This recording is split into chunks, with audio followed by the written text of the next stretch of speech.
everyone. Welcome to episode 6 of the Look Out Sir 40k podcast. We've made it to 6, everybody.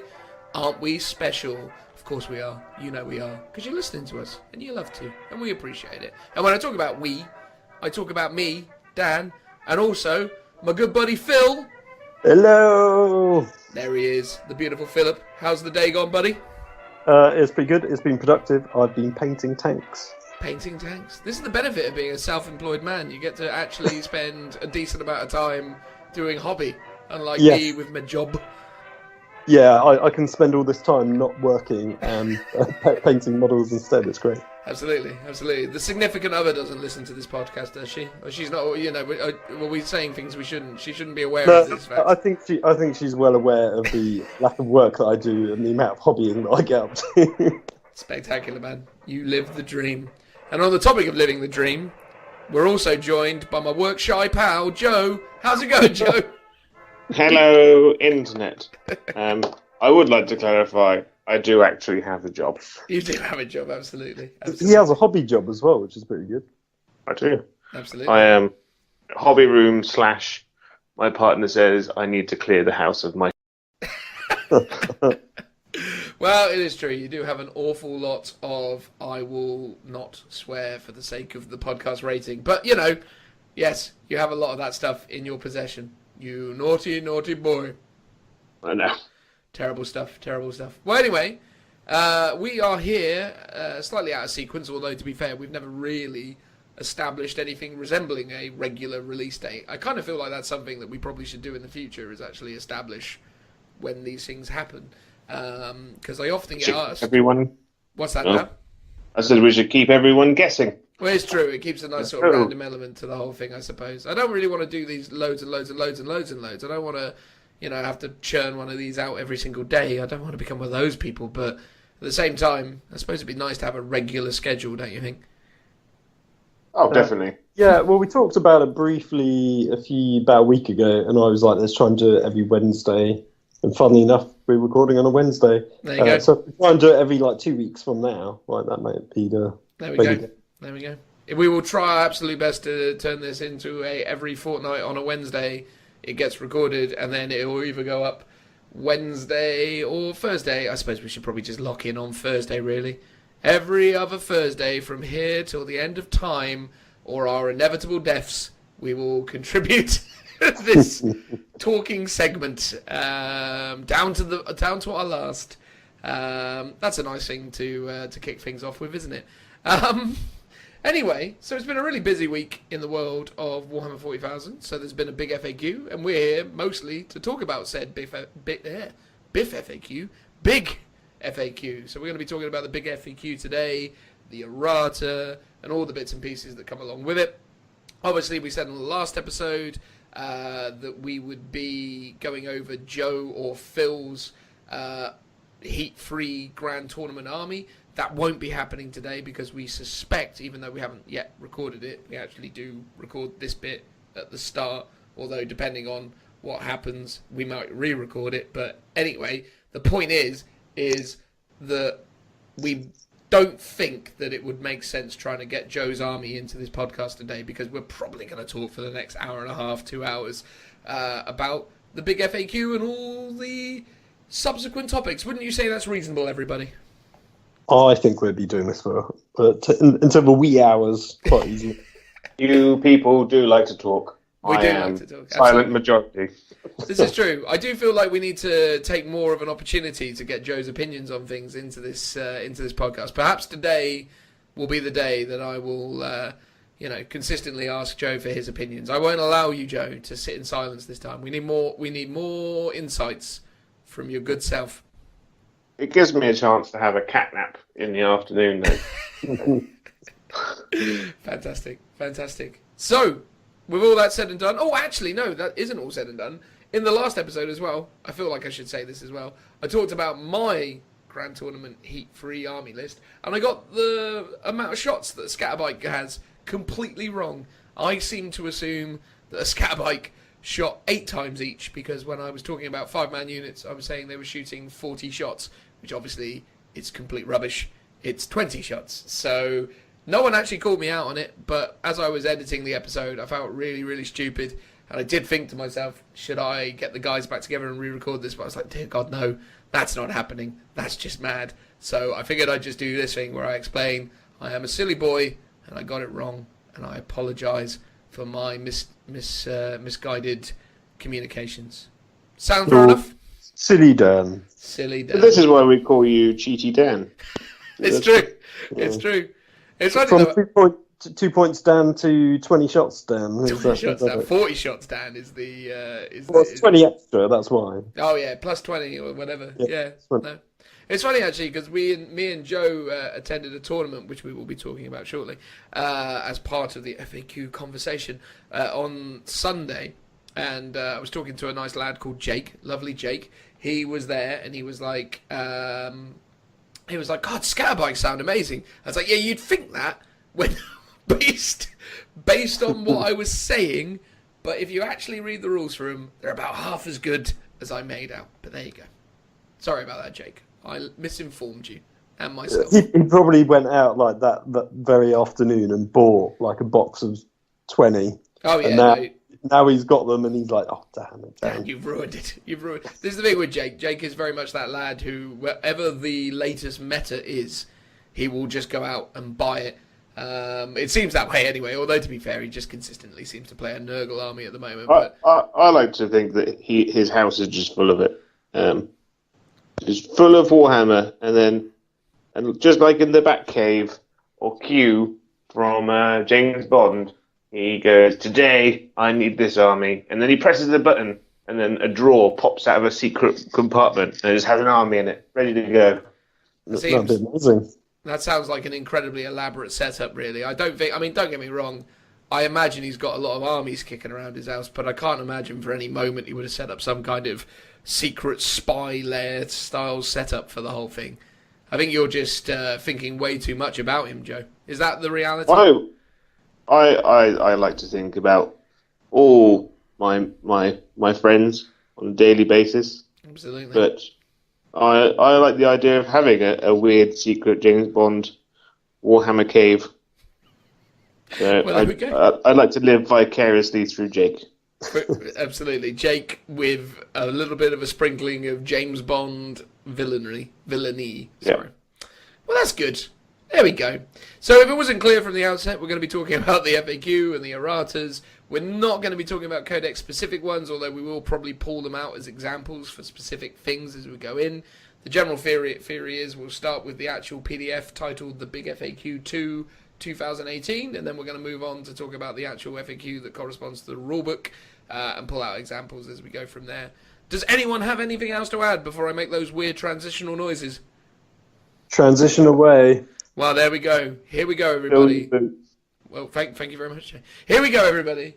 Transitional noise inbound. Let's begin this week's, or rather this fortnight's, as we've determined at the start here. Episode 6, that's what we'll call it. Episode 6 of the Lookout Sir 40k podcast. Here we go. Woo! Who wants to do it? Go on, Joe. Phil should do it. I did the last one. No, come on, Joe. It's Joe Talks Day. Yeah, Joe talks. Go on. Come on, Joe. Introduce it. This is where Joe's like, oh, I'm not prepared. Oh, come on, Joe. I will have you know that I actually printed these things off at work. Ooh. There we are. See, Joe is best qualified. Joe, are you painting in the background there? No, don't be so absurd. Stop making noises. Stop making noises. Every time I edit these things, did it last time. it's just you in the background going, ooh, ooh, squirreling away. Just stop it. It's because you won't let me talk. Well, I'm letting you talk. Come on, introduce the segment. Right, what are we talking about? The rulebook one first, yeah?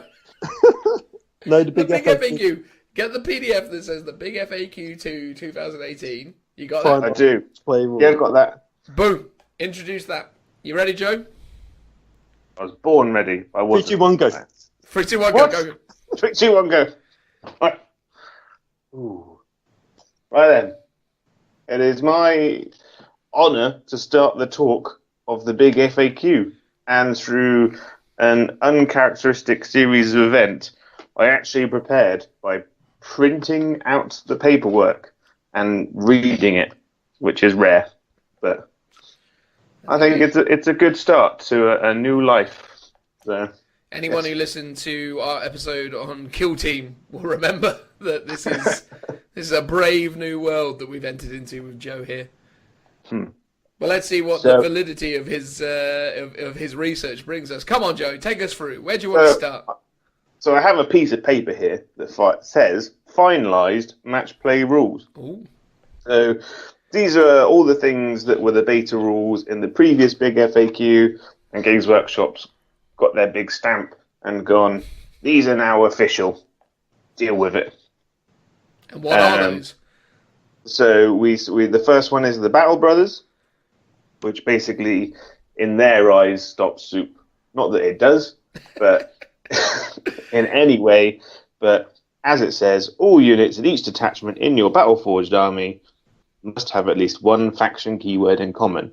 In addition, this keyword cannot be Chaos, Imperium, Eldari, Ynnari, or Tyranids, unless the detachment in question is a fortification network.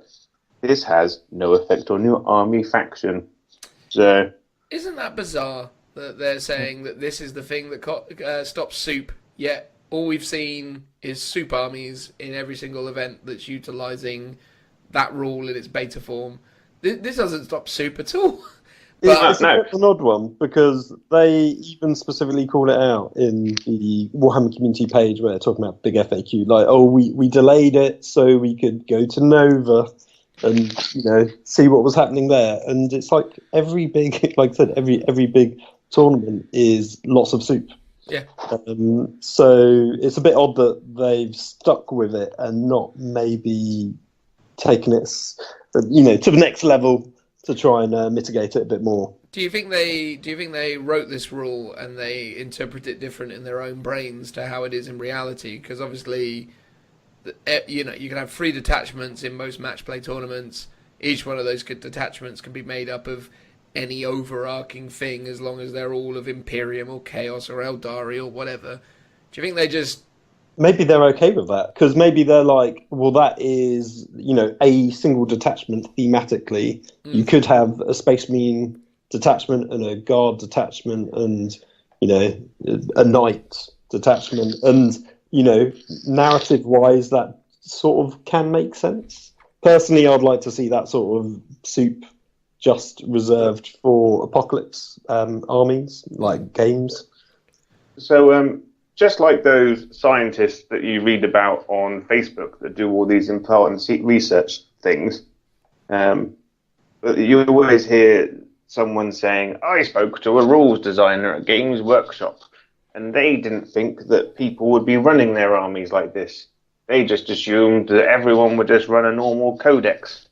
Like, this is all myths that we're hearing, kind of stuff.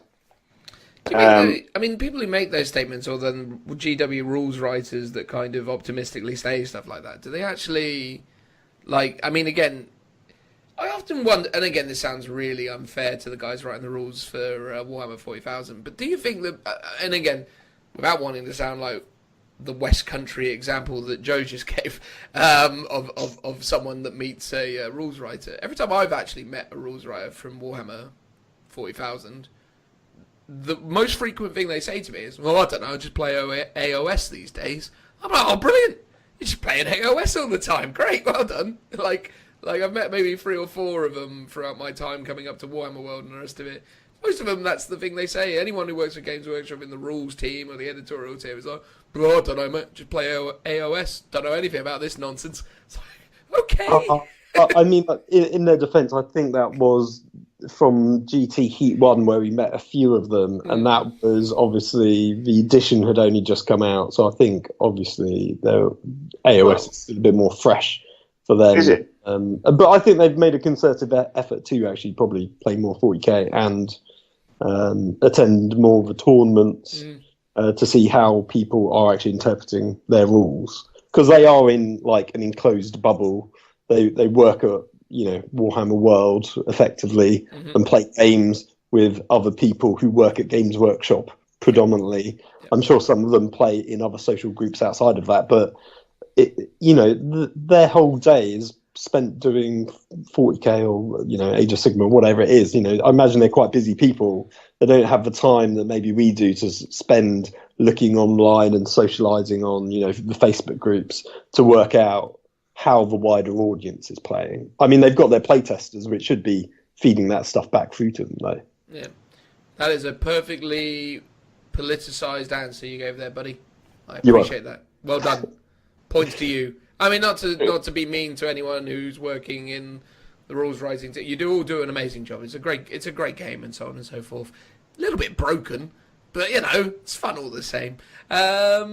Should we move on, Joe? Okay. I can do this. Right. The next rule that they have finalized is the psychic focus rule. So basically, as we all know, with the exception of Smite, each psychic power can be attempted only once per turn, rather than once per psyker per turn. In addition, unless the psyker attempting to manifest Smite has either the Brotherhood of Psykers or Brotherhood of Sorcerers ability, you must add 1 to the warp charge value of Smite for each attempt, whether successful or not, which is also a rule I think a lot of people forget. Mm-hmm. Because someone might try and attempt it the second time and be like, "Oh, I failed on the 6th," and then they'll go to the next psyker. "Oh, I passed on the 6th." Yeah. And then whether it's successful or not, that has been made to manifest Smite during a given psychic phase to a maximum warp charge of 11. And this is a fantastic rule in my opinion. It always has been. I think it's the right way to do it. It's the right way to control it. It's good to clarify all that stuff, and it works in game, right? I mean, when they first introduced it, it was a bit weird because it was rather than you added 1 to the casting value. It used to be it added 1 to your dice roll, so it got into a situation, took 1 away from your dice roll, so it got into a situation where you could literally barely cast it or never get the benefit of the 11 result, which is the infamous D6 smite mortal wounds as opposed to D3. So it's nice that they've managed to keep the integrity of that. If you roll an 11, you get D6 mortal wounds while still adjusting the rule. So I'm dead in favour of that rule. I like it a lot. I think it's it's a good, sensible way of adjusting and addressing something. It's elegant. That's a good. Yeah. And they got rid of all those horrible renegade militia psyker armies where they had something like 12 psykers all casting Smite, which was madness. It was madness. Dark times. There we are. I don't really need to say any more about that one. It's pretty straightforward. Smite, isn't it? Nope. Yep. And then the last one is targeting characters. So, just to clarify, it's an enemy character with a wounds characteristic of less than 10 can only be chosen as a target in the shooting phase if it is both visible to the firing model and it is the closest enemy unit to the firing model. Ignore other enemy characters with a wounds characteristic of less than 10 when determining if the target is the closest enemy unit to the firing model. And then it says, this means that if there are other enemy units, other than the characters which are wounded characteristics of less than 10, are closer, whether they are visible or not, then the enemy character cannot be targeted. So if there's a little scout squad hidden behind a wall and you can't see them, you still can't shoot them. Which is still a bit of an annoying sort of edge case scenario. I can understand why they've done it though. What's good about that though as well, actually reading that properly, because I kind of made a lot of assumptions about that as opposed to reading it properly. It's actually, so if you've got an Imperial Knight who's a member of the Exalted Court, that still has to be the closest target. So even though it's a character, that Imperial Knight, because it's got 24 wounds, can actually block smaller characters. Is that correct? Everyone on board with that logic? Or am I introducing madness into the situation? No, because it says... Oh, it can. This means that any other unit, other than other characters with a wound characteristic less than 10. Because in the past, we played with our Imperial Knight in that doubles tournament where he was a character, And we were saying to our opponents, "Oh no, he's a character. You just ignore him for shooting at my other character." But as it transpires, we were wrong. We were letting our Captain Smash get shot at for no good reason. Well. Silly us. We still won loads of games that weekend. It was fine. We did good. We didn't need it. I think we still won that game anyway. So. Oh, yeah. We were brilliant. Man. Weirdly enough, we only lost to the army that couldn't shoot. Hilariously. Wow, yeah. There you go. But that's that's blood letter bombs for you. What are you gonna do? Yep. And then the fourth and final rule that has now been finalised is tactical reserves. See, Joe, I'm going to have to stop you there, you see. We give you the honour of talking through these things. You're making these little errors. It's still a beta rule. No, it's not. Oh, yeah, it is, mate. It says at the front, beta match play rule, and there's all this fluff about it. It's because they letters above. Yeah, it's because they've updated it. That's why. Oh, looks all fancy. All this preparation gone out the window.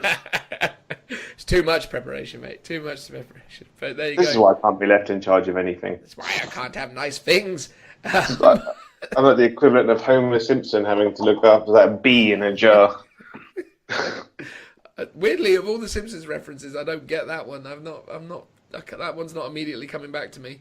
When they have the inspection at the nuclear power plant and they round up all the people and put them in a room and have to look after a bee in a jar. I thought weirdly you were getting confused with that episode where he bought a mountain of sugar. Or not a mountain as such, but just a large... Anyway, it doesn't matter. Tactical reserves, Joe. What's all that about? Yes. This is still a beta rule, by the way, for anyone who cares.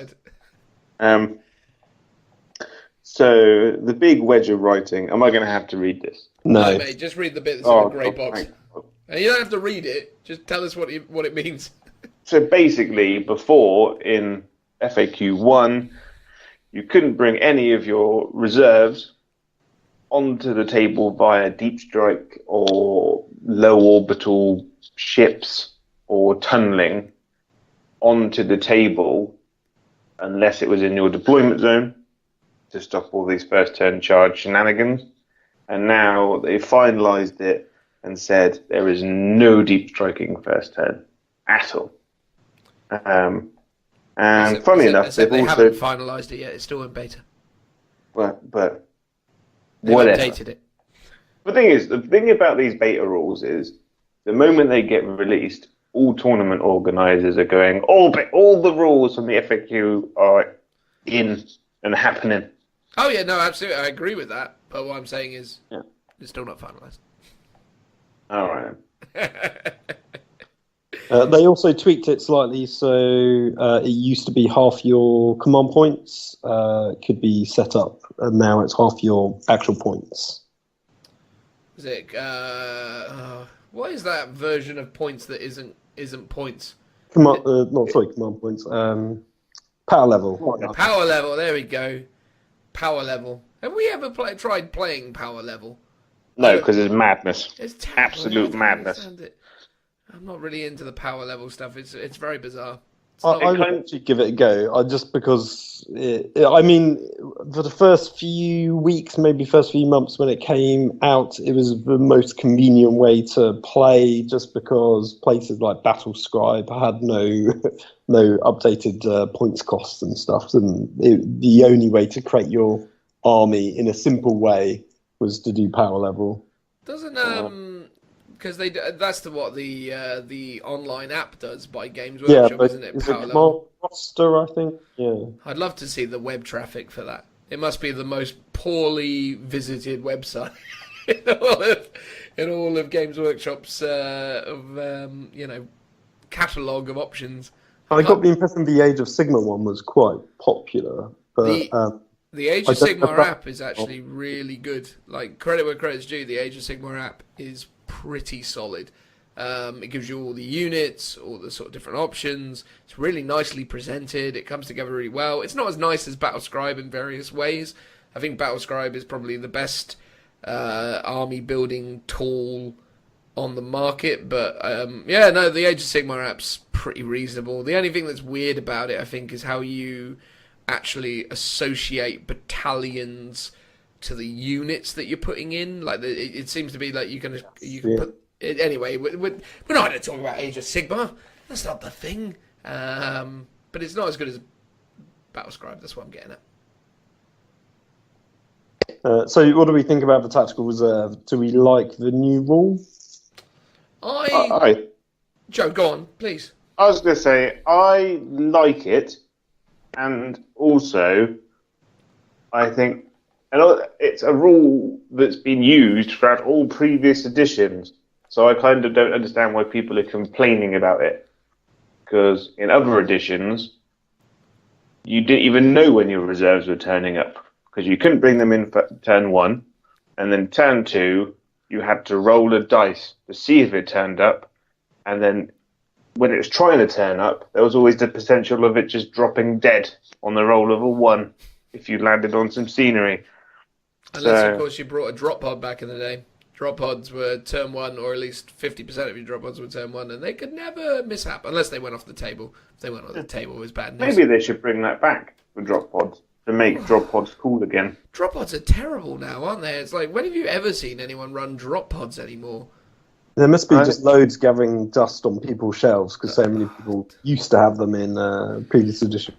I used to have 5 of the things. I still do have 5 of them, but I'm just looking to sell them. They're a waste of time. But no one wants to buy them because no one's stupid enough to spend money on those awful things. They're just ridiculous. I mean, okay, fair enough. They add a bit of thematicness to your army, but then also the good stuff you want to put in them, you can't put in them. You can't put dreadnoughts in them anymore. You can't put thunderfire cannons in them anymore, and you can't put Who was putting thunderfire cannons in a drop pod? Loads of people, because it was funny. You just do it because you could. Why wouldn't you? Oh right, because it's got like ignores the line of sight and got ridiculously long range. Like there's no reason to put them in the drop pod. Oh, I know, it's stupid, but you could put it in there, right? I mean, I'm trying to be correct when I say these things, and Okay. and you can't put Primaris Marines in there, which is really what you probably would want to put in there, right? Like, if you want to bring something in, you probably want Primaris Marines, because they're actually pretty tough, quite killy. They'd probably really benefit from being within that 15-inch range straight away, and gunning away at people. And every codex, bar the Space Marine Codex, has a way of deep striking units in for free anyway, through some kind of teleport strategy. Well, you know, Every codex, that's a bold statement. Every codex, he said it. Every codex.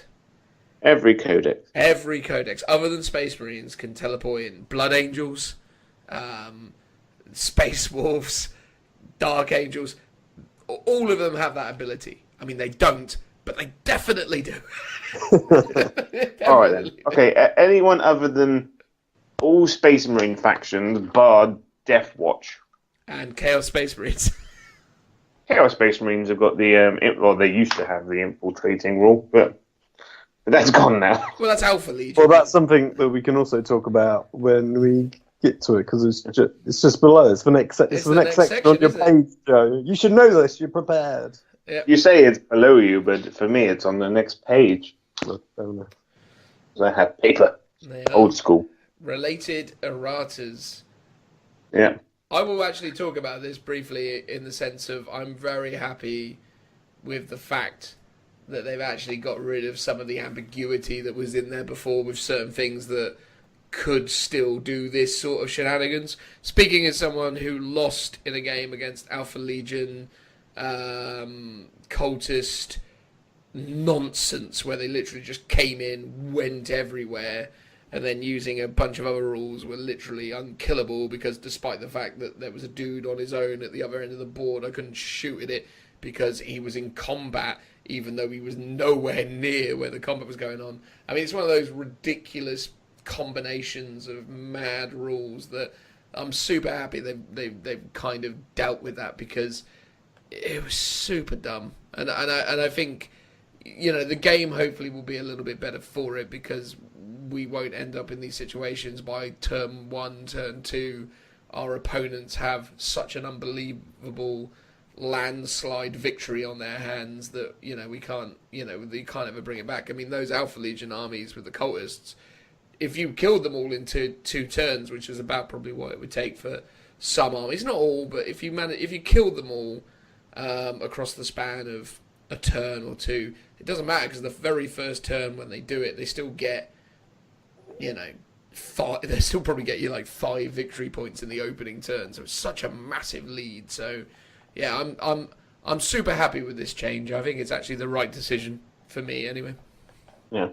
So to explain to people what it is that the stratagems for strike from the shadows, forward operatives, clandestine infiltration, and basically have been changed so you don't redeploy a unit anywhere on the table as long as it's 9 inches away from an enemy model. You essentially just get a free 9-inch move out of your deployment zone, as long as it doesn't bring you within 9 inches of an enemy model. It was weird as well that they settled on a 9-inch move rather than just using the old units movement. Yeah, but then I suppose it makes sense because then you can end up with, like, I don't know, jump pack units or something moving further. So I guess it makes sense. Yeah, there's a whole bunch of other units with this ability already that's set to 9 inches. So, for example, the Krieg Centaur, if it's one that has the Grenadiers in it, it gets that pre-game like Vanguard move effectively. So it's bringing these rule mechanics like just in line with the ones that already exist. And like I said, if you've got something that's got a giant move, it makes it a bit more easy to then get a turn 1 charge. So Blood Angel, Death Company get a free move, but that's just their standard move because the ones with jump packs, I'm pretty sure could move 12. Yeah, you're absolutely correct, actually. So, and they've it might be in the Blood Angels errata. I don't think it is. Well, maybe it's not. Maybe you found the one example where you can still go running forwards like a lunatic. Where are you, Blood Angels? Carry on talking, Joe. I'll let you know in due course. Yeah. So basically, it has big impacts on the game. So, for instance, Alpha Legion were taking 20, 30-man blobs of cultists and dumping them 9 inches in front of your army turn 1. And then, obviously, doing the Psychic Power Prescience on them to make them hit on freeze.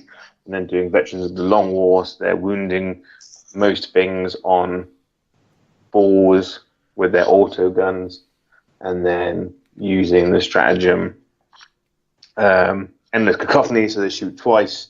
So they basically just wipe out the front line of your army really easily, whereas now they can't do it. I think the other issue is that it allows you to. So if you redeploy before the game starts, 9 inches away from the enemy, you can then, if you get first turn, move your normal movement of say like 6 inches. You're then only 4 inches away from your opponent for the charge roll, which is ridiculous. Especially so the Stygies stratagem for Admech, you'd use that on a blob of Electro Priests. Who are and they would basically get an almost unfailable charge. They'd have to roll more than 4 on 2 dice, less than 4 on 2 dice. And because I came across that in a doubles game with Richard when doing it was with you, wasn't it, Joe? When we did our doubles last year, and 20 of them charged all of our Lehman Russes and killed them all. Yeah. And it's that's really unfun because there's just no counter to that whatsoever. It's we could have maybe screened some stuff in front of them, but if you had, for the majority of these ones, with the exception of maybe Raven Guard, they won't have the fly keyword to go over those screening units. But when you've got a blob of 30 Electro Priests that are insanely good in close combat, it's it doesn't really even matter if you've got a screen because they're going to demolish that in turn 1 and then they would have consolidated into your stuff behind. So I like how that this is keeping your sort of more precious units alive a little bit longer. And I guess that couples up with the new beta rules, which we'll be talking about in a minute. Do we and know to if clarify, Blood Angels the Blood Angels Death Company ability has not been FAQ'd or errated, so you can still use that. which is cool. Do we know if these stratagems, because they are technically pre-game, can be used on multiple squads? I think they either specifically say they can or can't be. So quite a lot of pre-game stratagems say this can only be used once. Well, it says at the start of the first battle round, but before the first turn begin. So, and don't they state that all stratagems used before the first round starts can be used multiple times? Yeah, so that's all. Because again, they use it with what's the one that lets what's the thing that lets the bloodletter bomb actually work? It's the deep banner of blood or something. Yeah, no, not the banner of blood. It's the thing that lets them go into the warp and all the rest of it. Yeah, so that's one you do during deployment. Yeah, so you can use that multiple times technically. Whereas this one is because it says. Oh no! So this one also says use during your deployment, so you can use it multiple times. Okay. There you go. And then this has like quite big consequences on a lot of current army builds that are really, really powerful, which hopefully we might not see so much anymore, because these units can't advance very far. They're currently popular, like the electro priests and cultists, because they got a long way to go to get to your lines. So I think people might still use. I think they still might use. Not as good as they would have been. Yeah, I think people will use different units. Like I've started an AdMech army, and I'm still going to run Styges. But instead of electro priests, I want to use iron striders, because they've got that 9-inch move free, and then they've got a 10-inch movement on top of that. So they're still going to get the first turn charge anyway, which is pretty good. But then the alternate to these stratagems is that it also makes other units more powerful. So units like scouts and nurglings, which deploy in the natural order of things, but in no man's land, can deploy 9 inches away from your opponent, and then stopping these stratagems from happening. So it means like scouts are super powerful now. Yeah. So am I right in thinking? So do the striders get a similar move for free that doesn't involve a stratagem? No, they still have to use the stratagem. Oh, it is using stratagem. I was just wondering if you could like double down and like if it had a free move inbuilt into the unit's rules, if you then could apply the stratagem on top to effectively do it twice, but obviously that won't be a thing. Fortunately not. There you go. There we are. So moving on to the next of the rules, which is a new beta rule, a match play rule. Actually, something we were probably supposed to mention at the start of this segment, but we got so distracted by the fact that we wanted to award Joe with the ability to introduce and talk more this time around. We actually attended, me and Joe, I know we said this in the intro, but I'm saying it again anyway. We attended a tournament on Sunday, didn't we, Joe? We did, indeedy doody. There we go. And what was that tournament called? I forgot now. It was called Fall Out. I think it was Fall In. Fall In, Fall Out. Mike will not be happy with this news that you can't remember the name of it. And to be fair, Fallout is such a ridiculous name for a tournament. That just sounds like you're sort of, accidentally falling out of your clothes or something. I don't know. What would you call it that? You're going to feel terrible if it's actually called Fallout. I'm going to check now. Are you going to check now? I'm betting Fall In. What do you want to put on that? Nothing, because I've already read it. It's called Fall In 2018. There you go. And that was hosted in the beautiful village of... Where was that again? Durrington, which I was told while there is the UK's largest village. Is it? That's what someone said it to me while I was there. That's an accolade. The largest village. Largest village or the smallest town? Well, no, it's the largest village, yeah.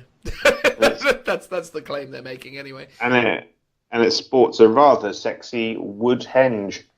Because everyone loves a wood henge. Yeah, absolutely. Only a stone's throw away from Stonehenge. But there you go. But anyway, yeah, we went to glorious Durrington, where we played in a tournament on Sunday. It was just a one-day. But the thing that was interesting about that tournament was the fact that they actually had elected to indoctrinate all of these new FAQ and errata rules. And this next rule, prepared positions, most people forgot about, but I made an effort to remind them of its existence. A lot of the time because it was a weird psychology thing when you can kind of say to someone, hey, do you just want to waste 2 CPs at the start of this game for relatively no value? But Joe seems fairly convinced, and to be fair, I think Phil was pretty positive about it as well, that this prepared positions stratagem is actually quite good. For those of you who don't know what it is, Joe, please tell them. Oh, no. Come on, Joe, you've got to do your bit. Right. So for 2 CPs, the prepared positions says, use this stratagem at the start of the first battle round, before the first turn begins. Until the end of the first turn, all units from your army that are wholly within your deployment zone, other than Titanic units, receive the benefit of cover, even while they are not entirely on or in a terrain feature. A unit that is already receiving the benefit of cover gains no additional benefit from this stratagem. And I personally think that's bloomin' great, because it makes units that were generally unviable a bit more viable, like Space Marines. Because all of a sudden they're getting a 2-up save on the first turn. Space Marines do massively benefit from that, that's for sure. The thing that's interesting actually about it, though, based on the fact they have to be wholly within your deployment zone, adds another slight weird aspect to what you were saying about the viability of scouts, I suppose, because obviously what you were saying earlier was that scouts are quite a winner from this, but actually if you put your scouts out in no man's land with an attempt to try and hold off enemies from doing all their alpha striking nonsense that they might be able to do, you're then exposing yourself to the fact that you won't gain any benefit from cover out in the open. And I dare say there's a few people out there who probably didn't read that or think about that correctly. So I look forward to pointing that out to people in the future, or potentially catching people out when they go, I'm going to put my scouts unit with camo cloaks in the middle of the battlefield, and then I'm going to use this stratagem. Like, okay, cool.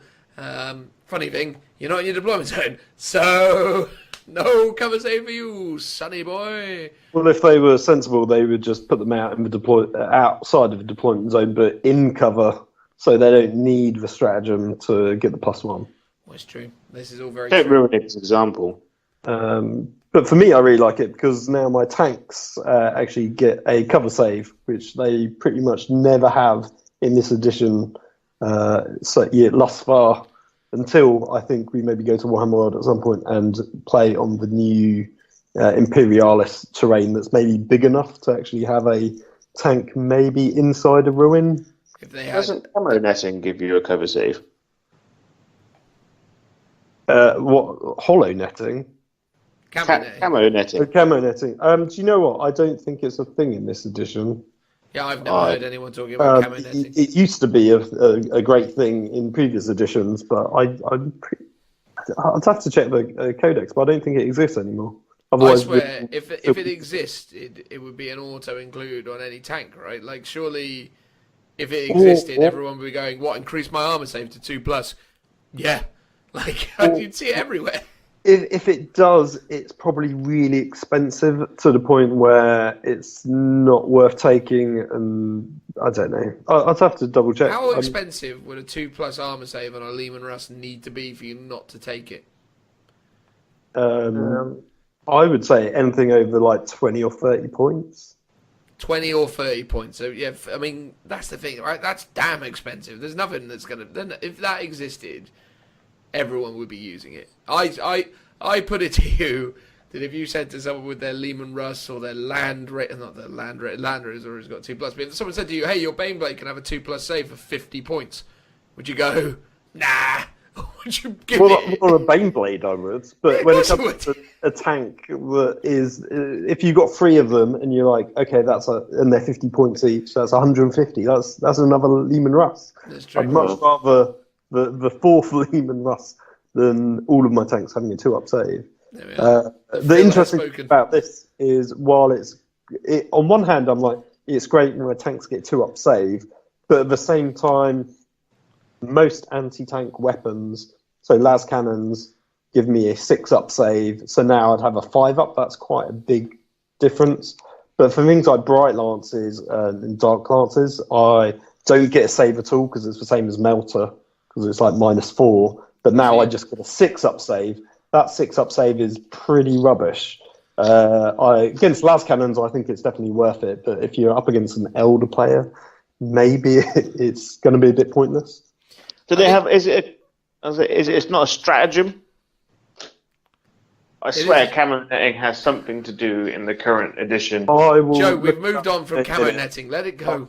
No. I'll look it up in a bit. You gave me this opportunity to talk, and I'm not letting it down. I won't stop talking and just fill the air with nonsense that's not even real. I remember camo netting. I've got some. Oh. Look, I mean, from my side of things, prepared positions is a perfectly acceptable solution. I don't think it should cost 2 CPs. I think it should cost 1 if they're going to associate CPs to it, because majoritively speaking, I don't think it actually has any kind of tangible advantage. I also think as well that the thing I have an issue with in 8th edition more than anything is the sequence of which we are expected to determine who goes first or what happens in a match play environment. I would far rather prefer that they did something about seize the initiative, or they did something about the order by which we deploy. I think we need to, within match play, go back to I deploy my army, you deploy your army in response type mechanic, and to actually associate some risks to seizing the initiative, because at the moment seizing the initiative is just literally hey, I want to roll off, and then for no reason at all I roll another d6 and I have a 1 in 6 chance of seizing on you. And that to me seems crazy when you don't associate any potential negative outcome to that. But, that's a much broader and bigger topic. I think, look, I mean, this does help armies that are losing out and not getting to go first. But I don't think it helps armies enough. Certainly not enough to warrant 2 CPs, and certainly not enough that I think it's going to really swing things. But then, I could be wrong. I think, there could be some examples where this proves to be a lot stronger than I'm letting on here. But again, with command points and with the next rule in effect and how that affects your ability to gain back command points spent, I think something like this for 2 CPs it's a big ask on people to drop that just for an extra bit of survivability. Especially when they could actually come up with some good rules. In fact, they've had good rules in the past for deployment. I don't understand what this weird I go, you go, I go, you go, I go, you go, or rather, let's roll off at the start and I won. Cool, so I have to place the first objective, and then the whole kind of sequence unfolds in front of me, as opposed to I won the roll off. I have some degree of control and tactical decision making that I can actually come up with something that I want to do. Because, Phil playing a kind of tanky gunlining army that he has might be like, I actually like the defensive style of gameplay. But the problem is Phil can't respond to what his opponent's doing. I mean, yeah, he can on a by model basis, but he doesn't know everywhere that stuff's going to go, and he doesn't know what to anticipate. So he can't build plans around everything. Everything's just too random. It's just literally like, bleh. And then in the end, it's like, I didn't realise I wasn't going to be going first. So I put most of my stuff in cover. But for the stuff that isn't, maybe I'll pay the 2 CPs. Ooh, I don't know.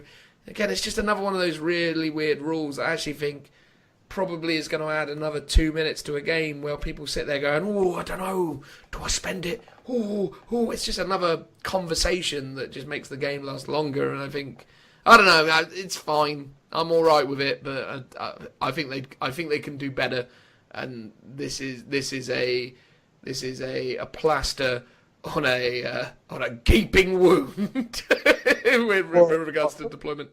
I think I agree with you there, but I mean, it's probably a good topic for another video where we talk about that kind of pre-game deployment sequence, because I think once you know how to game it, there's a weird advantage where you do that initial roll-off to place the objectives, and if you place the last objective, you get to decide which edge you're on, and therefore you can load up your side or your opponent's side with objectives.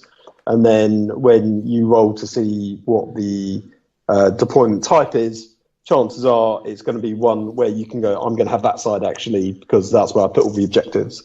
And there's a weird game mechanic around it. And I think, told you, it was a couple of weeks ago actually, where I think it was on Warhammer Live, the Warhammer Twitch show, where they worked out that if you win the roll-off to go first, it's only like a 56%. No, if you finish deploying first, you only have a 56% or 55% chance of going first, because it's not as high as you imagine because of the Seize the Initiative roll that's then factored in. Yeah. So you think it's like, I've got a really great advantage, and you do, but it's not as anywhere near as high as you think it's going to be. Yeah, no, absolutely. I would say let's chat about that in much more detail. Yeah, I think we probably with this. Sorry, Joe. I was going to say, I think with this stratagem, I think it should be a case of you either pay for this stratagem or you roll to seize. Not a case of, I'm going to roll to seize, and if I don't get it, I'm going to pay the 2 points anyway. I think you should give up that chance of going first for a more secure second turn. Well, in that case, I'd rather it be free or like cost one CP or something point as a discount for deciding not to seize. Yeah, no, absolutely. I think there are. I mean, it's a nice statement of intent, but like I say, we'll talk about it in more detail in a future episode. But yeah, I have of all the various things that I find bizarre in this rule set, the way deployment works is still and seize the initiative within match play rules is the thing that I find most confusing. It doesn't actually seem to benefit or offer any kind of tactical nuances to the game. It's just mental random. Okay, fair enough. It does actually offer some tactical nuances, but it's not. Doesn't feel like a representation of some kind of simulation of a war or a fight or a battle or whatever you want to call it. It just feels like you've manipulated the rules in such a way as you're gaining a bizarre advantage that doesn't really represent anything other than, well done, you've sort of broke it a bit, good on you. But anyway, there you go. For what it is, it's all right. And then Joe, the last of the rules. Oh no, not the last. There's some interim balance stuff that we need to talk about with CPs. But what's next, my friend? It's the interim balance review. No, it's not. Oh, it's tactical restraint. It's tactical restraint, Joe. What? The next thing after prepared positions is. Oh, I just turned over to the next page. No, Joey, Joe. Oh my God. This was your big moment, my friend. I fluffed it. All the guys at the office tomorrow when they're listening to this and they'll be saying to you, Joe, you ruined it. You ruined it. They would if they cared. Oh, your buddy Sam will tell you off for it. I'm sure of it. Yeah. Anyway, right. Tactical restraint is a thing. Yep. Now, there's words and everything to confirm it. There are several warlord traits, relics, and abilities that give you the chance to gain or refund command points when you or your opponent either use a stratagem or spend command points to use a stratagem. In match play games, each player can only gain or have refunded a total of 1 command point per battle round as the result of such rules, regardless of the source. I don't know why I paused there, but I did. And then, this does not apply to the Moment Shackle or the Sevenfold Chant abilities or to the player of the Twilight Warlord trait. In these cases, the ability of Warlord trait can refund or gain the player more than 1 command point if the stratagem used costs 2 or more command points to use. But once any command points have been gained as a result of the rule, neither it nor the similar rule can be used to gain the command points until the next battle round. Bingo bango. Yeah. It does say, also note that this does not apply to command points that were gained or refunded as specifically instructed on stratagems, e.g. feeder tendrils, agents of Vect. There we go. So in short, you can only really, most of the time, gain one command point per battle round for your weird command point farms. Is it per battle round or per turn? Yeah, per battle round. It's your turn and your opponent's turn. You can only get one. Which I think is good, because I think it will stop people from taking the double guard relic farming options of Korov's Aquila and the Warlord trait Grand Strategist. I think now you're more likely to just take one, because in those effectively 2 turns, your turn and your opponent's turn, you're probably going to get that 5-up. Unless you're really stingy on your command points, or you're playing an opponent that doesn't have many. But it seems like, personally, I would rather just take the Korov's Aquila, because that's the better one, I think, and then take a different Warlord trait. No, agreed. I think when it comes to that sort of stuff, I think it's a very sensible rule that actually does help quite a bit. I was expecting with this that they might have created something more elaborate, and to be fair, it was more in line with the whole kind of battle-forged armies versus faction armies conversation. I was interested to see if they tried to create a situation where they went more towards a kind of mono codex build and so on and so forth, or even doing something like they've done with the recent 2 codexes from Rogue Trader, where you can only use command points generated by the detachment on things from said detachment, or with that keyword and so on and so forth. So this is quite nice, but it's... Sorry, Phil, carry on. I was just going to sort of clarify to people listening that the reason why they've done this is because of the soup.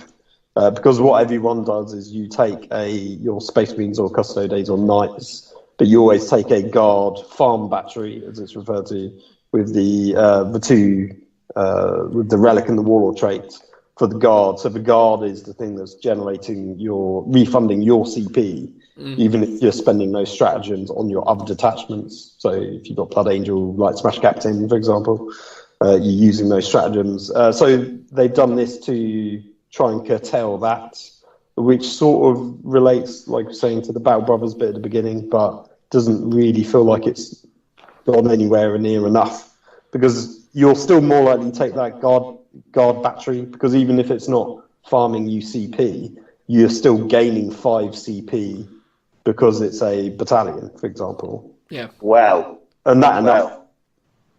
I disagree. Strongly disagree. What?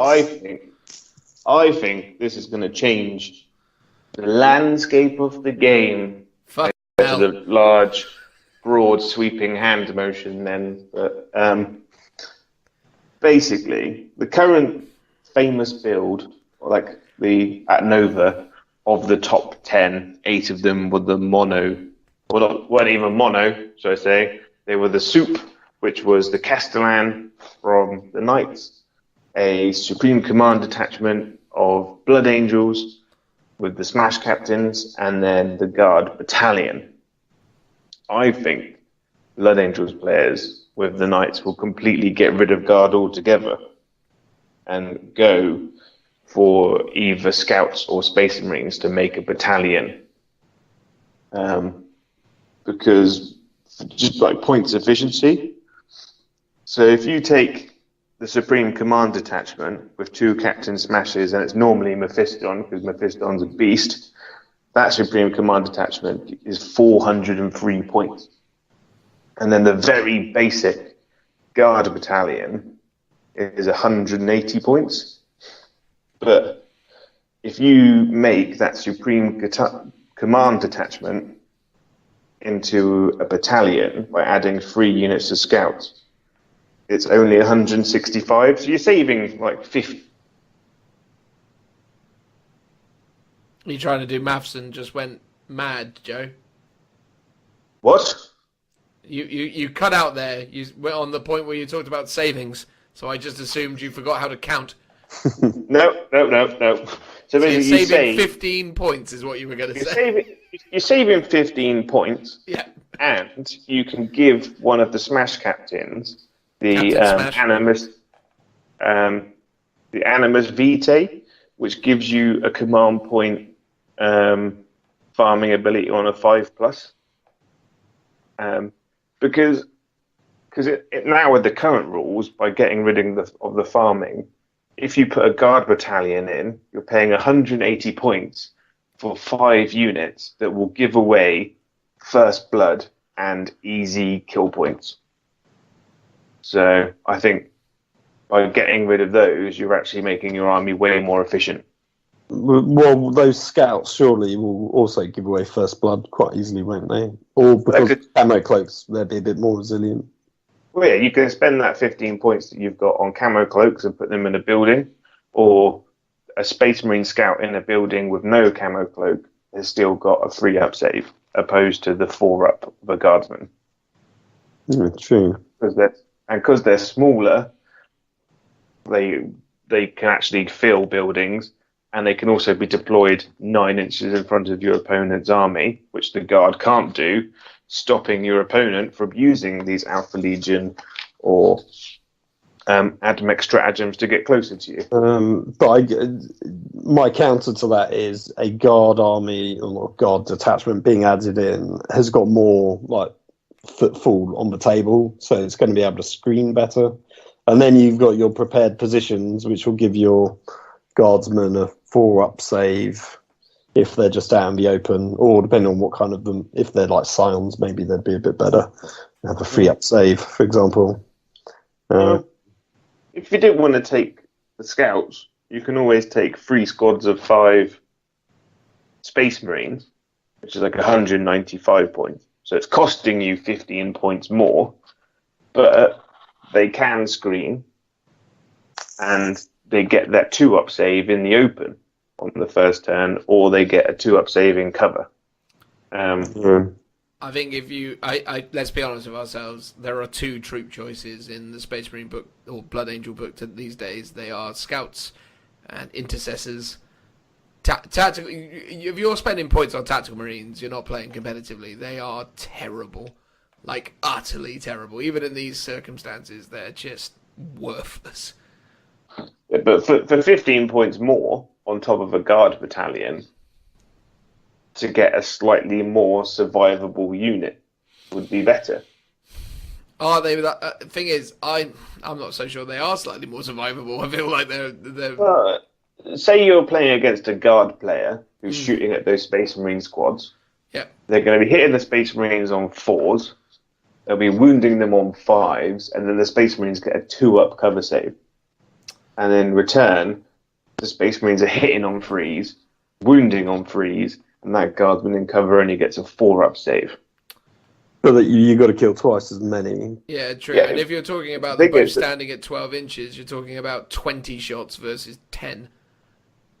Yeah, but you still got the 2-up save, and if you lose 2 Space Marines, they're not going to fall foul to leadership. But those Space Marines are going to kill 4 or 5 guardsmen, who, unless you pay the points to keep them on the table, your opponent's going to lose another 2 or 3 guardsmen to leadership, and that unit's completely useless after that. No, they're not. They're not useless after losing 2 or 3 guardsmen, because they're still there claiming objectives and being a pain in the arse. Yeah, but there's only 2 or 3 models left, which can that's the most optimal unit you ever want for these kind of purposes, because then they're really annoying because you've got to overkill them. The space. If those guardsmen are on cover or on an objective, the Space Marines can shoot at another unit and then go in and kill the guardsmen in combat. And then they are then I suppose the conversation here isn't necessarily that on paper or in a straight up fight, a Space Marine unit isn't better than a Imperial Guard unit. Obviously, they're pointed appropriately to an extent, anyway, to represent that.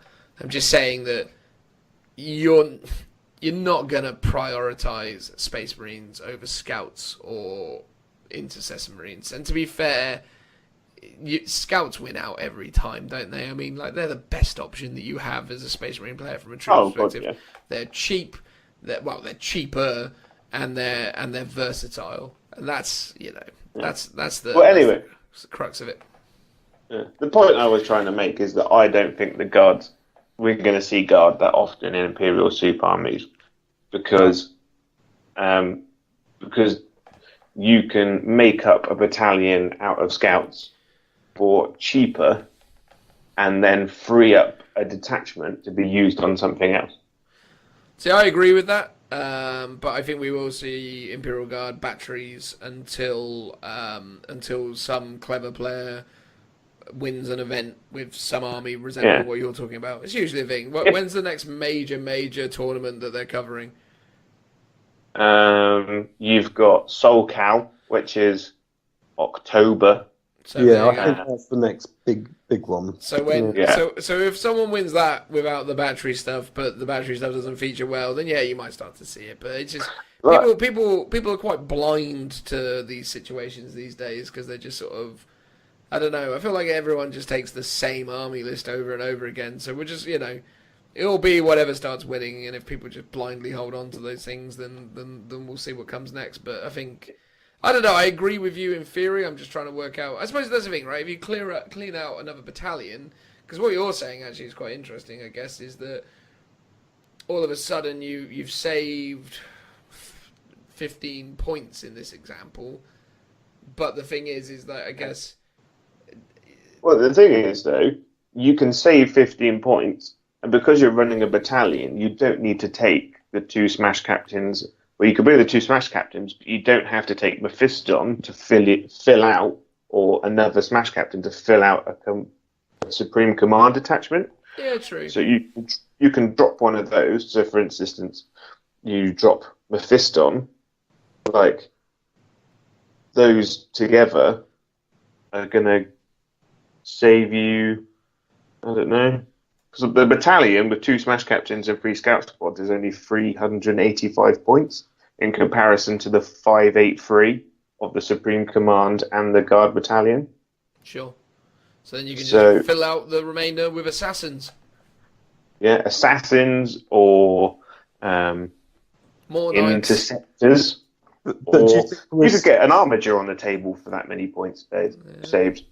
But in that example, you're still not stopping soup. You're just stopping the guard element of the soup, but you're still keeping knights or, like, say, even things like that. It's one of those weird things where, like, when does soup become acceptable is also a thing we need to change our minds on. Never. So, like, when does allies stop becoming allies and become soup? There you go. When is the best time for soup? Hot or cold? So on and so forth.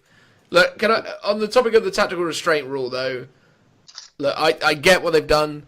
I think it's ugly. I think it's not very elegant. I don't particularly like it, but it gets the point across, right? Like, they need to fix the CP farming stuff, because obviously in the case of the most optimal army, i.e. the Imperial Knight, Blood Angel, Imperial Guard, Astra Militarum combo that's going on, it was too good because you were massively amplifying what you were able to achieve with your Imperial Knight and your 2 Captain Smashes and Mephiston and so on and so forth. I just don't like this rule because it's such a weird decision that changes the intention of so much more that's come before it, right? And that's the thing that I'm struggling with as a whole, actually, and I think this rule represents it quite nicely. When they had an issue with flyers, they came up with the boots on the ground, or whatever it was called, rule, and that was clever because it was concise, and it made sense, and it was elegant. This isn't that. This is just, I don't know, just make it that you can only get one. And again, we're changing so much of the intent behind these rules as originally constructed that I look at it and think, this is just weird. Like, we've got, like, to me, this kind of decision is bad. I think there are more elegant, there are more creative, and there are more sensible ways of fixing this.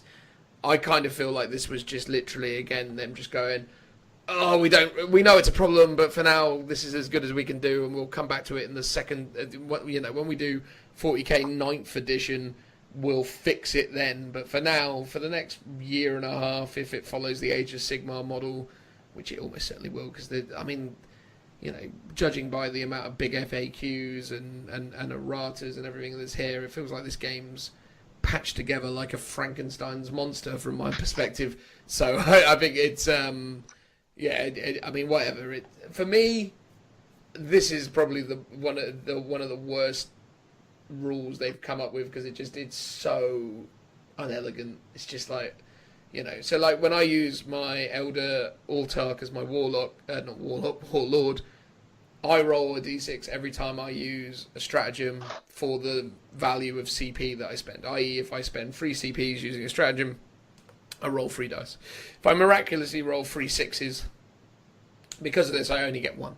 And that is a very weird and very unelegant solution, because it's literally like the rule and the book states this, but then I have to refer to another thing that's not in any of the literature that I knew about unless I went on the website. It's just, again, I mean, obviously we're talking about this more from a match play competitive angle where people know this stuff, but yeah, I just don't like it. I think it's just a very weird and lazy fix. And the fact that it also then has exceptions makes it even worse, because that gets really stupid. It's like, why player of Twilight Warlord trait and Sevenfold Chant and Moment Shackle or whatever it's called gets the exception rule? It's like, well, why do they get called out? Why didn't this, that, and the other get called out? It's just stupid. It's in my opinion anyway. I just think it's bad. I think this is very badly put together. The Moment Shackle is a one-off thing, though. So as part of Trajan Valoris's thing. Yeah. And if you were, for instance, running mono custodes in a competitive scene, if you were mad, that would be your only chance of getting command points back. And it's one-off. But again, it becomes ugly, right? Because he does that, right? So no one remembers the specific names and what they relate to, right? I mean, I read Moment Shackles, and until you said what it was, I didn't know who it was from or what it did. So I'm going to be in a situation in a game one day where I go, no, mate, you only get 1 for that. Like everything. And they'll go, oh, no, I think you'll find in the FAQ, this is one of the exceptions. And I'll be like, is it? And then it's another, right, hang on, let me get my printouts out, let me get my other books out, let me get my this out, and then, oh, where was it again? No, I swear it's in there. Hang on, is it again? It's just another unelegant solution that makes the game longer and tedious. And if you're going to do it to everything. I don't care what the context is, just do it to everything if that's what you're going to do. I've got like a rules conundrum. So it specifically says that you can, using these abilities, have refunded a total of 1 command point per battle round. How does this affect pre-game stratagems? So potentially ones during the deployment phase, because, for example, Korov's Aquila, or the Warlord trait version of it, I think it's Korov's Aquila, which means when my opponent uses a stratagem, I can gain a CP back, and I can do that in the deployment phase if my character's on the table. But now, can I just not do that at all, or can I still unlimited refund CP because it's a pre-game stratagem? It's not particularly clarified. I guess it's maybe I can only do it in the battle phases now, in the battle rounds. Yeah, I mean, it's interesting as well, right? Because also as well, when you talk about the wording of it, you say can refund. Oh no, it says refund or gain the player more than 1 command point. What does it say in the actual Guard FAQ? Has the Guard FAQ rephrased that stratagem at all? No, I think it's just in the tactical restraint is where they've done it. I don't think they've. I quickly checked the Guard one, but I don't think they've updated the wordings of those rules. Well, it specifically states per battle round. So if you are able to refund the abilities during deployment, then yeah, you're fine, because that's not a battle round. So You can keep doing it in deployment steps. I don't know, but the wording almost implies you can only do it during the battle rounds and not beforehand. Oh, I see what you're saying here. What you're trying to understand is, could I ever refund stuff during battle rounds? It depends on the ability, I guess. If it states, again, it'll be inconsistent language, right? It's when, what was it, in Blood Angels or whatever it was, when they said when you muster your army or whatever it is, it's that all over again, right? It's just like no one seems to sort of completely and utterly sense check this consistent language, or at least there are examples where that hasn't been the case. But anyway, there you go. As I say, tactical restraint. It makes sense within the current landscape, but I think it's a really ugly solution. I think that a more elegant solution is literally a case of your warlord determines the stratagems you can use, and therefore the stratagems that you can recycle. Yeah, so that would work fine. If your warlord, literally, I think you've hit the nail on the head, mate. Your warlord is your warlord, therefore your stratagems relate to that warlord. And and what that also means is that if you've got an Imperial Knight, you can't use exalted court and heirlooms of the Imperial Knights or whatever, because you can't access their stratagems. So you can't do the thing where you make him a character and a warlord and all this other stuff. You can't do any of that because you chose your warlord to be a guardsman. And the guardsman does the thing that they do. So all your guardsmen get access to their warlord, to their stratagems, but none of your Blood Angels can use any of their stuff. And see, there you go, Joe. You're a genius. That's brilliant. I have rare moments for it as well, because it gives you more of a reason, more of an incentive for taking a mono build army, and it makes the concept of taking a solo army more efficient. Because if you think about it, if you've got allies on the table, you don't know what they're doing, you don't train with them. You know, an elite Space Marine army isn't going to necessarily care what the guardsman's going to be doing. But it doesn't. But it also means that the guardsmen might not be as efficient because there's these scary big Space Marines running around next to them. To my mind, a mixed army wouldn't be as efficient and battle trained as a mono build army on its own, because they sort of know what they're doing. And I think that rule would reflect that really well. Yeah, agreed. And I think as well, again, to amplify just what you're saying anyway, it's like, I'm a Space Marine warlord. I don't care about the humans, right? Like, why would I issue them orders or do anything to help them? I'd literally be like, no, I'm only interested in my boys. This is what I worry about. If they die along the way, who cares? So it's that thing, isn't it? It's like, pick a warlord, and that's it. You're that faction now. And yeah, sure, by all means, throw in some assassins, throw in some inquisitors, throw in some custodies, whatever you want to throw into the mix. But your warlord's a Blood Angel. Your pool of stratagems and your abilities are limited to Blood Angels, and I think that is a far more elegant solution than this nonsense. It's just bad, in my opinion. But there you go. Not one to mince my words on these things. Do you want to finish us out, Joe, with the changes, at least in this bit, to the changes and stratagems and bits and pieces? There's not really much to say. They've just changed the points on stratagems, right? You mean I can finally go on to the interim balance review? I know, this was something you were super keen on, seemingly. I don't know why.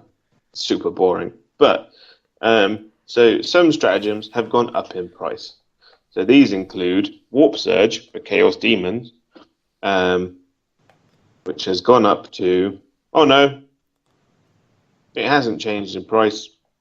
They've just changed the wording.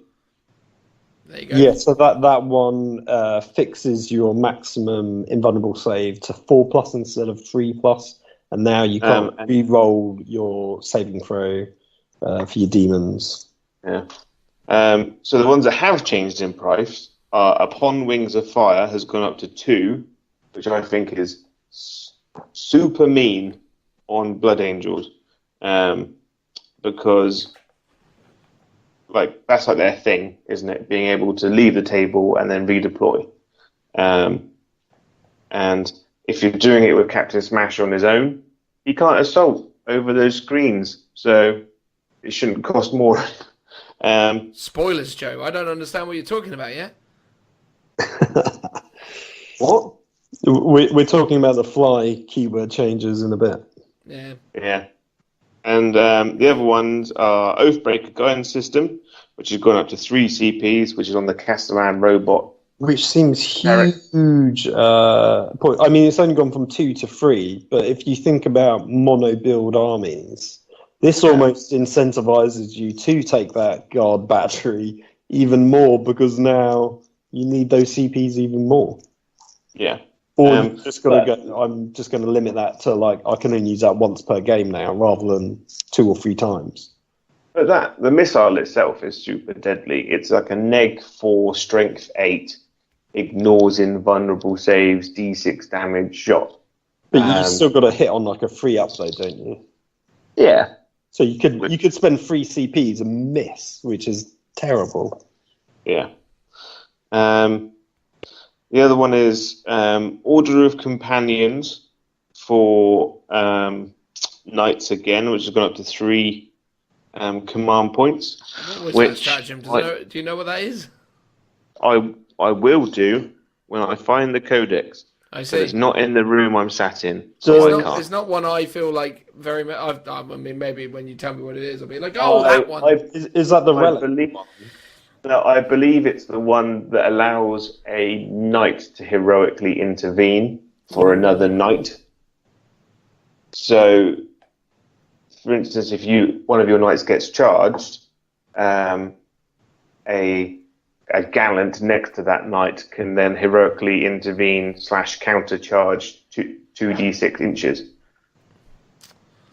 There you go. I mean, let's be honest with ourselves. Of all the stratagems they had in Imperial Knights, that's the one that needed fixing.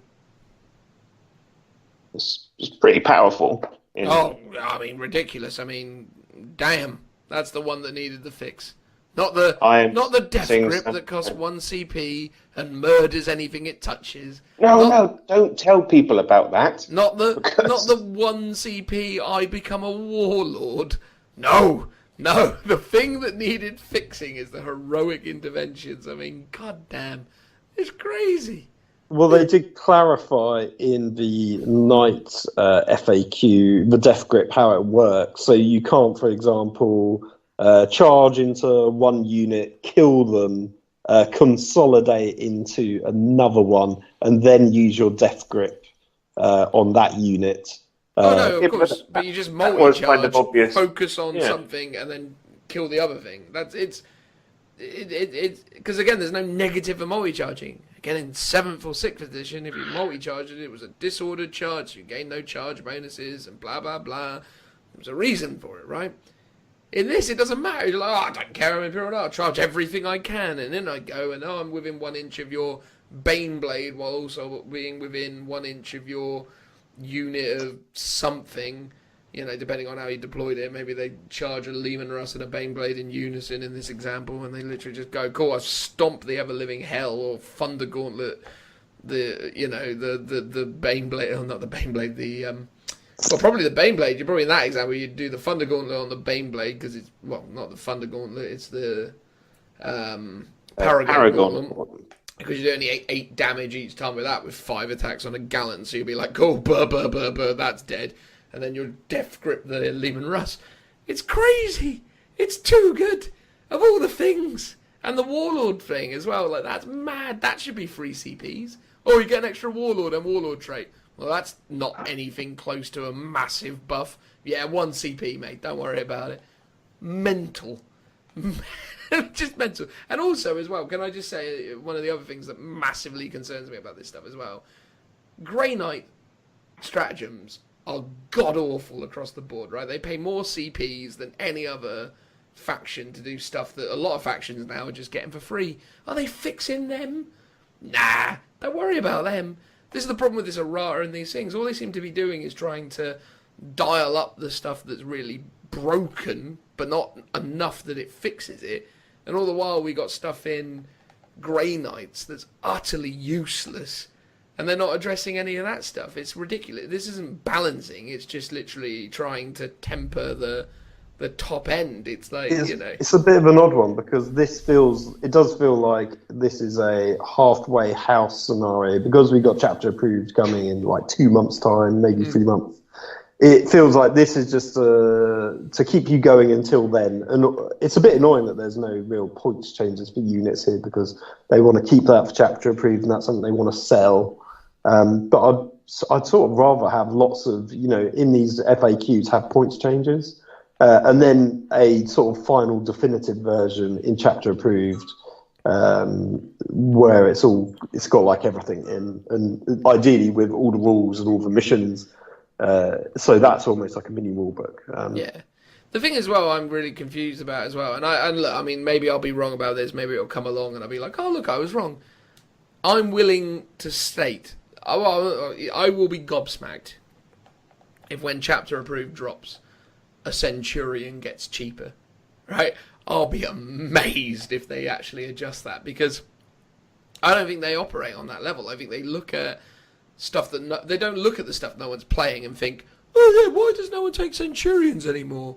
They don't look at it and think about that and go, oh yeah, maybe it's because a tooled up unit of Centurions with las cannons and missile launchers costs more than the equivalent amount of Predators. It's like, it's crazy. Like, you can get free Predators for more or less the same cost as you can get free Centurions. But they're not going, oh, we probably need to balance that because that's a bit stupid, isn't it? They're like, oh no one plays that, so don't worry about it. And that almost is a weird aspect of what they're doing here because that actually to me seems worse than how, it seems worse because it's like, you're not really balancing things out. You're just tempering the stuff that's at the top of the mountain. But maybe I'll be wrong. Maybe I'll look at it and go, oh wow, they've half the points of Centurions, which would be ace because I mean, I didn't much like the models, but I thought they were interesting. They were an interesting unit. I appreciate they're not Primaris, so maybe they don't care anymore, but it's one of those things where it's like there's so many units in the game that are terrible because of this weird discrepancy in pointing. So hopefully they do adjust that. I mean, I'd really like to see them actually... Because this is the sort of stuff we keep seeing. It's like, oh, that thing's really good. Oh, we'll make it more expensive. That thing's really good. We'll make it more expensive. And that's the default problem. But then, again, to see that they've done Order of Companions, heroic intervention needed to become free CPs, but Death Grip didn't. Madness. It's just madness. But there you go. Well, I suppose, like with Death Grip, though, there's a lot of rolling involved and variances. So there's actually quite a high chance of Death Grip failing. Really? Depending on the target. Really? It might be one of those things where you guys have used the Death Grip because that's how you played it, but maybe the top tables at the tournaments haven't really been using it as much and they've been using Order of Companions more because it probably, you can have a knight next to your crappy guard battery, and then as soon as someone charges into your guard battery, you're like, right, I'm charging my knight in. Maybe, I don't know. Yeah, Maybe. I mean, and that is a good point, right? I mean, literally, they've tried to sort out everything that's on the big knight with the flamer that I forgot the name of that we talked about in great detail last week. That's the Valiant. The Valiant, there we go, we remember now.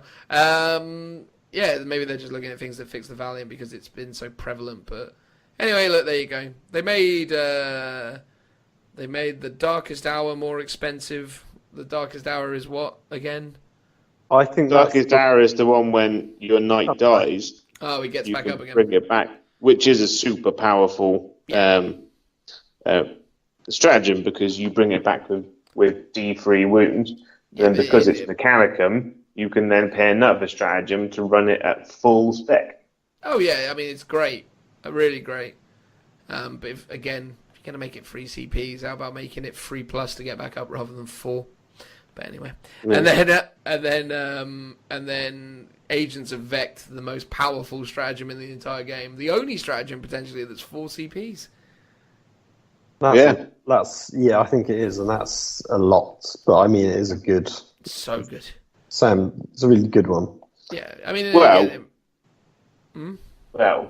it is good, or was good, but now, because you're only recycling one command point a turn, like the potential of using it every turn has gone down to like once a game.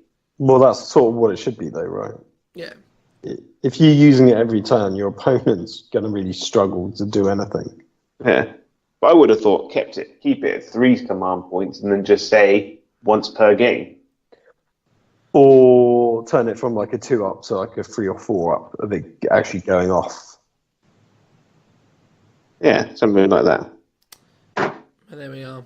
There we are. There's also some weird thing about Agents of Vec changed the final sentence of the stratagem to read, "This stratagem cannot be used if there are no Cabal of the Blackheart units from your army on the battlefield."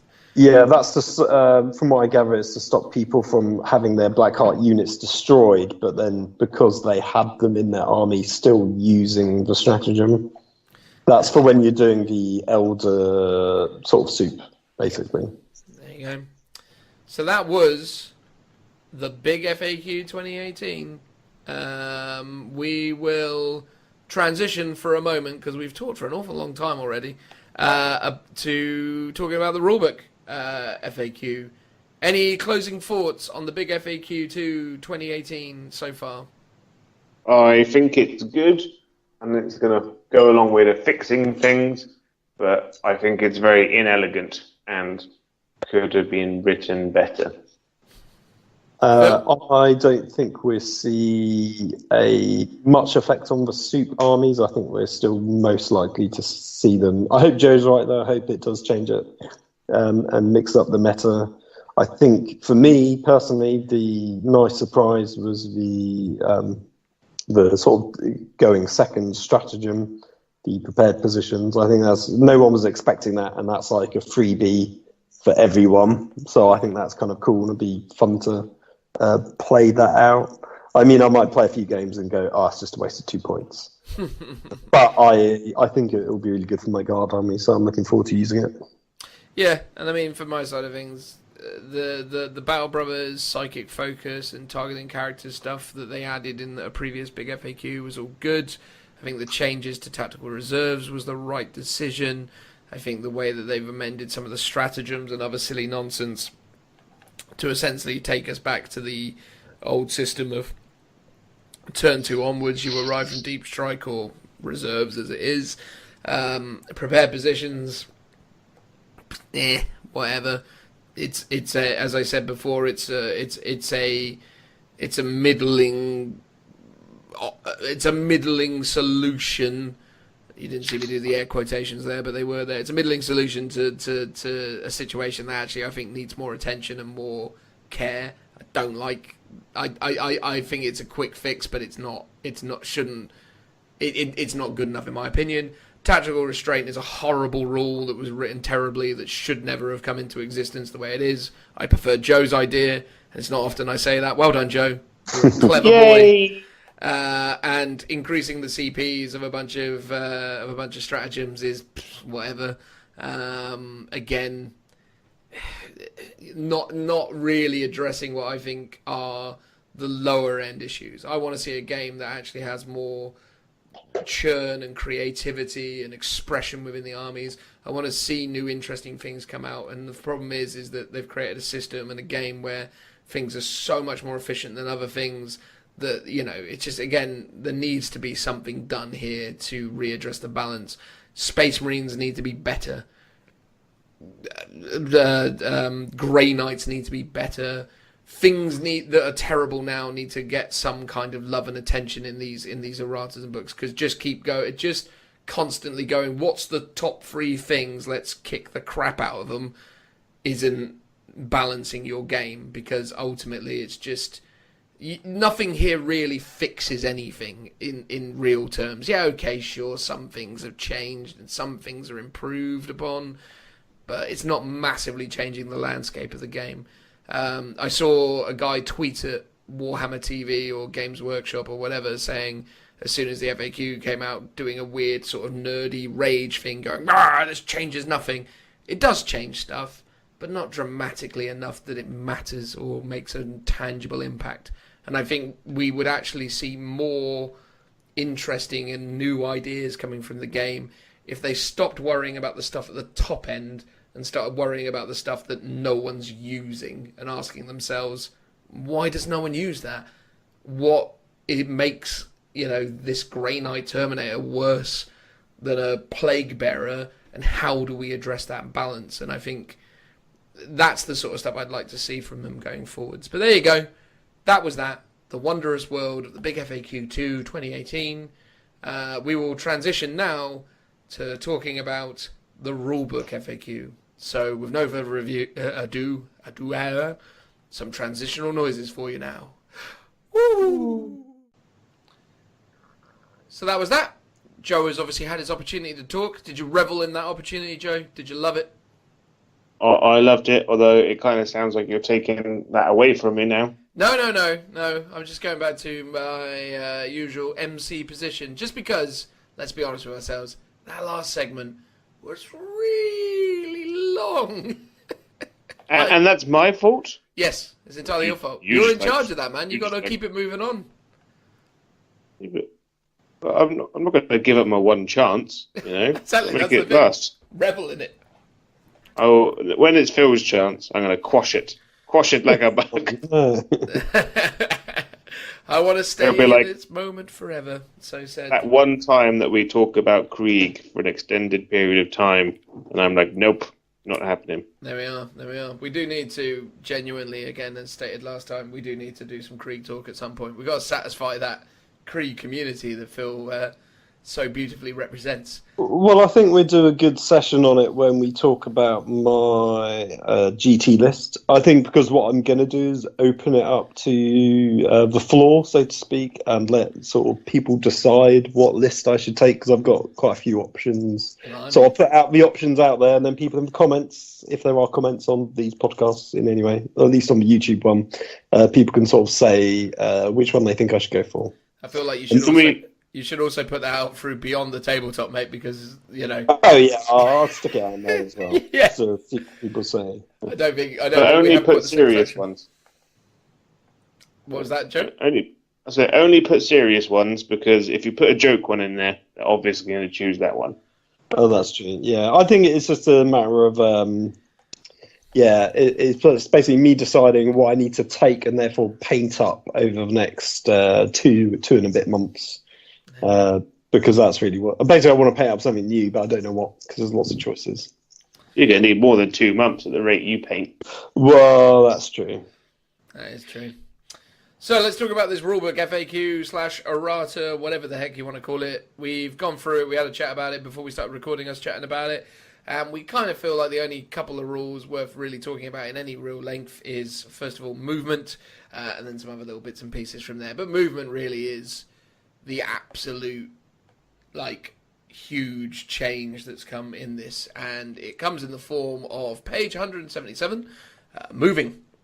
Change the second paragraph to read, if the datasheet for a model says it can fly, then during the movement phase, it can move across models and terrain as if they were not there. Now, what that effectively means, and obviously I'm sure so many of you out there have already worked this out and are already talking about it, if the model has fly, it can only apply the effects as we know them for fly to the movement phase move. Meaning that in the charge phase, where it makes a charge move, it is unable to move over terrain, obstacles, units, anything. It is treated as a grounded infantry model for the purposes of charging. Now, here are the interesting aspects to this rule and the things that make it really weird. Because, majoritively speaking, there are a few infantry units in the game with the fly keyword. Assault Marines. Come on, someone give me something else. Necron Destroyers. They're not infantry.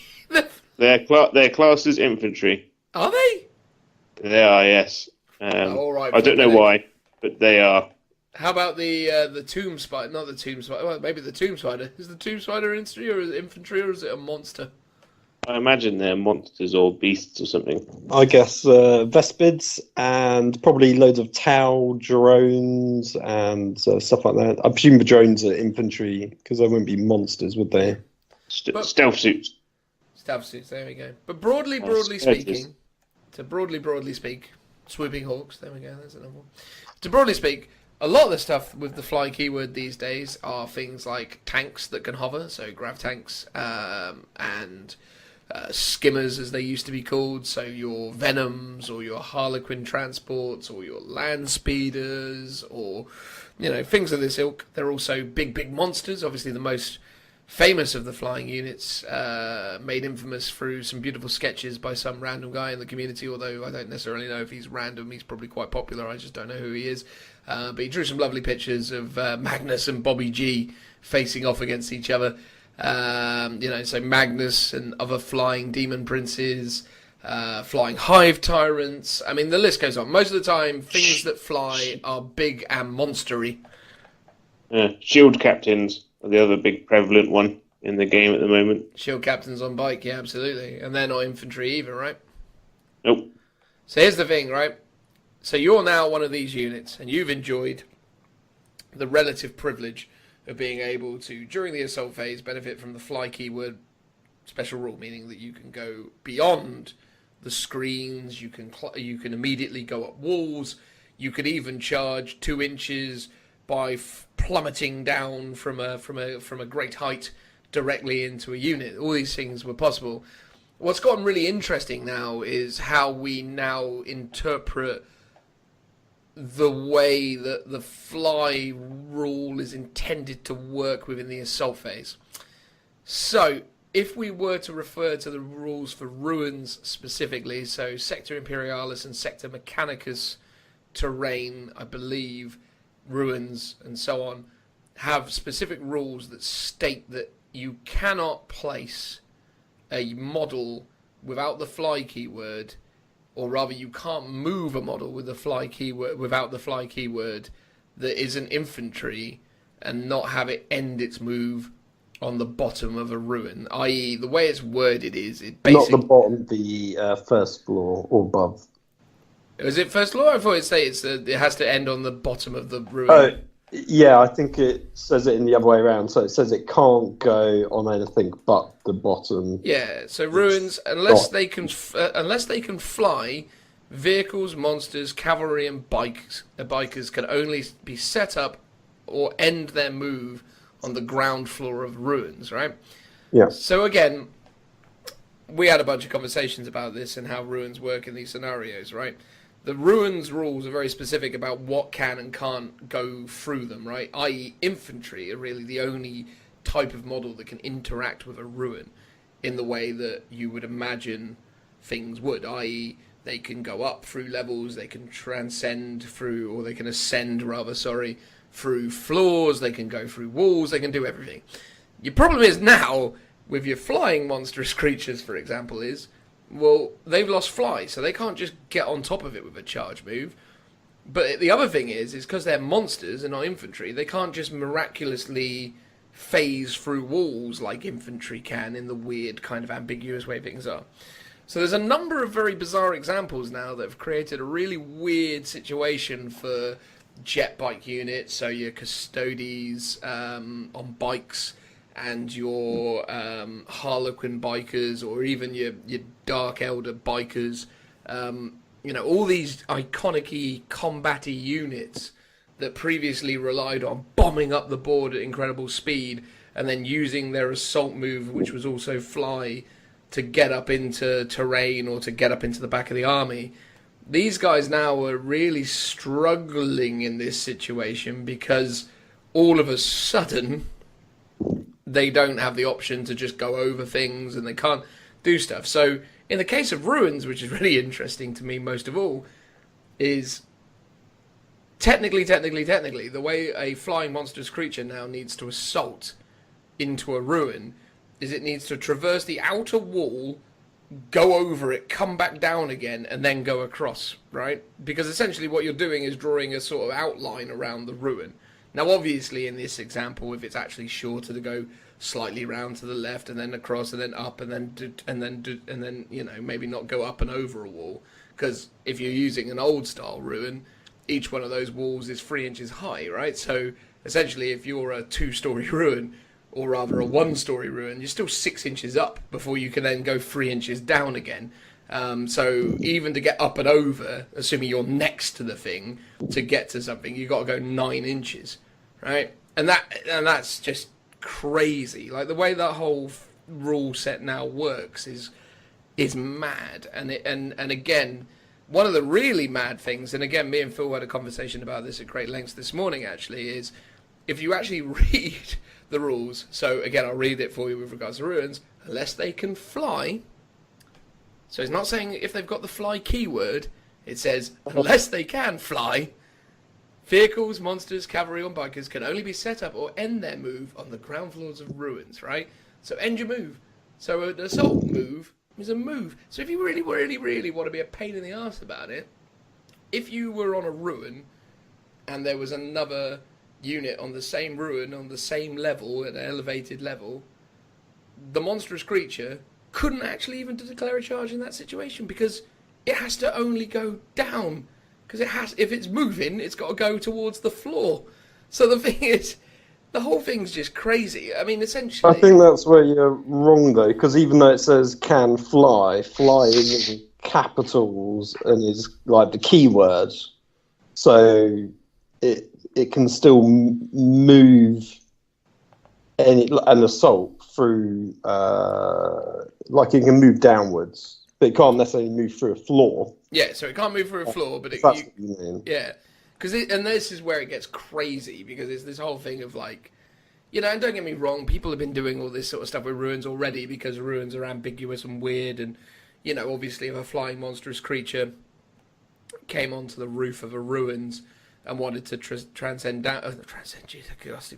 wanted to descend downwards, they can't just materialise themselves through floors.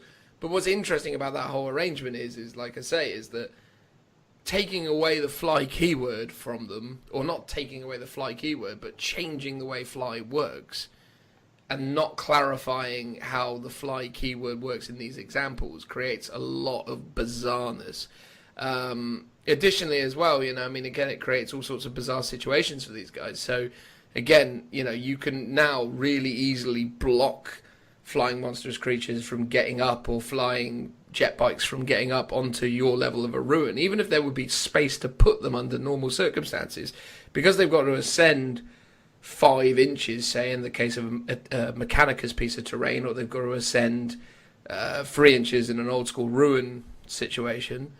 They've then still got to kind of go up and over you to be able to be placed on the piece of terrain, because then this all works in combination with wobbly model syndrome.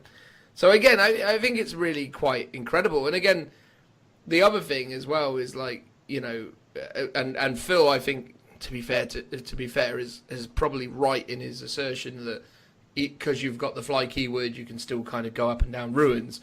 But again, it's just the way that you interact with those things. Again, we're talking about a series of rules that have kind of worked in a very fragile state as they were, but by changing the DNA of the overarching kind of fly keyword to not work in all phases, to only work in the movement phase, you've effectively created this sort of weird, anomalous loop where stuff doesn't make any sense anymore, and it's too ambiguous and too random and too weird, and depending on personal interpretation. I mean, don't get me wrong, right? If I turn up to an event, I'm going to make sure, until this gets fixed, to have a conversation with every one of my opponents and be like, how do you interpret this in the case of, I see you've got a demon prince, right? How are you going to interpret these situations? I mean, obviously, if they haven't got anything with a fly keyword or anything that was intending to be more combat-y and fly, I'm not going to have this conversation because it's irrelevance. But this is weird. It's very weird. I mean, what do you think, guys? Am I being crazy? But it seems mad to me what this has done. I don't think it's as bad as you're making out, but at the same time, so in the Warhammer community post about it, they specifically called out the fact that you can do like a 0-inch or a 2-inch charge. So you would arrive from Deep Strike, you would be, say, either on if the target that you're trying to get to, an assault, is on the top of a ruin, you will measure diagonally 9 inches away. But then, because you ignore the vertical distance with the old rule for fly keyword, it would literally be like a 2 or 3 inch horizontal move across to get into base contact. So being able to deep strike down and like guarantee a charge is really unfair. But now it's like the fifth of that has actually happened. So now you would measure 9 inches diagonally because you still have to do it that way. But now you might have, say, you've got to go, say, 2 or 3 inches across, but then you've got to go maybe 8 inches up. So it might be that even though you're 9 inches away for the fly unit to get to that unit that's on the ruin, you've got to maybe make a 12-inch charge, or maybe it's more than 12 inches. I don't quite know the maths. But it seems like now you're really penalising fly units. Yeah. And the thing is, as well, with this situation, right, is again, it creates this whole conversation around what is defined as a wall within a ruin, what is defined as a floor, how do you define all these different bits and pieces? Because in Kill Team, they actually kind of clarify that if it's like certain height or whatever, it's fine, you can just step over it. But in 40k, it's like you can have, like, you know, with everyone's ruins, they've got those little bits of dishevelled, cracked up wall. Well, still a wall, right? So you can't, you know, you go, oh, Demon should just be able to go up through that little crack there. Well, it's like, well, no, not really, because it's still a wall, and he's only walking along the floor, and so he's got to find an opening to even get in. So, I mean, obviously, most of the time, these ruins end with an open area to them, so there's always going to be a spot, theoretically, anyway, where they can get in. I do think the ruins need, like, even from the very beginning, since the editions come out, the ruin rules really need a bit more clarification in terms of how you move up them. So, for example, if you're 5 inches below a floor, but there's literally nothing in between because you're not next to a wall, can you just fly or jump 5 inches up to reach that? Are you assumed to have rope or grappling hooks? But I'm pretty sure in the Kill Team FAQ it specifically says that unless there's a wall or a ladder, you can't climb up it. So Kill Team has a very different interpretation from how probably most people are playing the 40k version. So it would be good just to have some clarity on those aspects. Yeah. Well, this is the thing. Oh, sorry, Joe. I was also Games Workshop need to clarify the difference between like to define what a ruin is. So I went through a weird phase of making completely square buildings with no collapsed walls to create a perfect line of sight blocking piece of terrain. But then also you've got massive stacks of storage containers.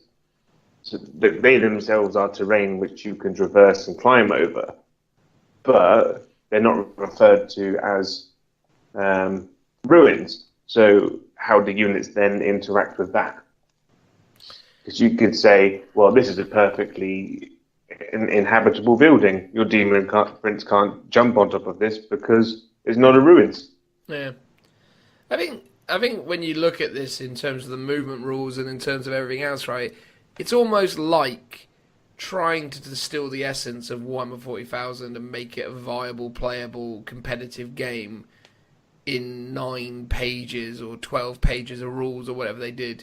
It's just not doable, is it, right? Because this is where we end up. We end up with these ridiculous situations where there are hot fixes to things, right? Again, it's the stuff we were talking about before with the stratagems or the CPs, and it's the stuff with everything else, right? They're doing things to try and make it simpler, but we've ended up, I mean, don't get me wrong, the 7th edition rulebook FAQ, when they started doing it, was getting pretty long, but you know what rarely they talked about in the 7th edition FAQs that they did were rules, i.e. they were very rarely erratering stuff. They were usually QA, question and answering stuff. This stuff now is like, you got what? Okay, fair enough. It's 2 stacked pages or 2.5 stacked pages of erratas or to the rules or further clarification of rules. But it's a mad amount of stuff, and it doesn't fix anything necessarily. It just creates more problems. And I think here we are in an edition that was touted as being this fantastic new, we're fixing it all, it's going to be great, we're removing all of this, all of these weird scenarios and things. And I just sort of think, well, actually, you've created more than you've ever had. It made sense in I 7th wouldn't edition. go that far, because it's like you've got to think about the old 6th and 7th edition rule books. Like, they were 60 plus pages of rules. And then on top of that, after a couple of years, we finally got some FAQs, which were just as many pages as we got here. Whereas the core rulebook is still, like 10 pages long or something? It's still really condensed. It's like, I don't mind. And most of these like FAQ questions are really obscure or really obvious. Yeah. Like, they're a lot of them are just like, yes, because it's like, if you read the rules, this is the correct interpretation of it. And you're probably being a bit of like a neckbeard for trying to assume it's something else. And I think most of these are just really like obvious answers, or they're really like obscure rules that only affect like a handful of players because it's a particular interaction with, you know, a certain stratagem or certain like unit doing something that most units don't normally do. No, true. I just think, again, and maybe you're right, maybe I'm rose tinting some of these situations. I just find that there was a lot more kind of clarity over certain circumstantial things, although there was equal levels of things. I think the problem is you put infantry into a ruin in the current rule set, possibly in previous rule sets as well, right?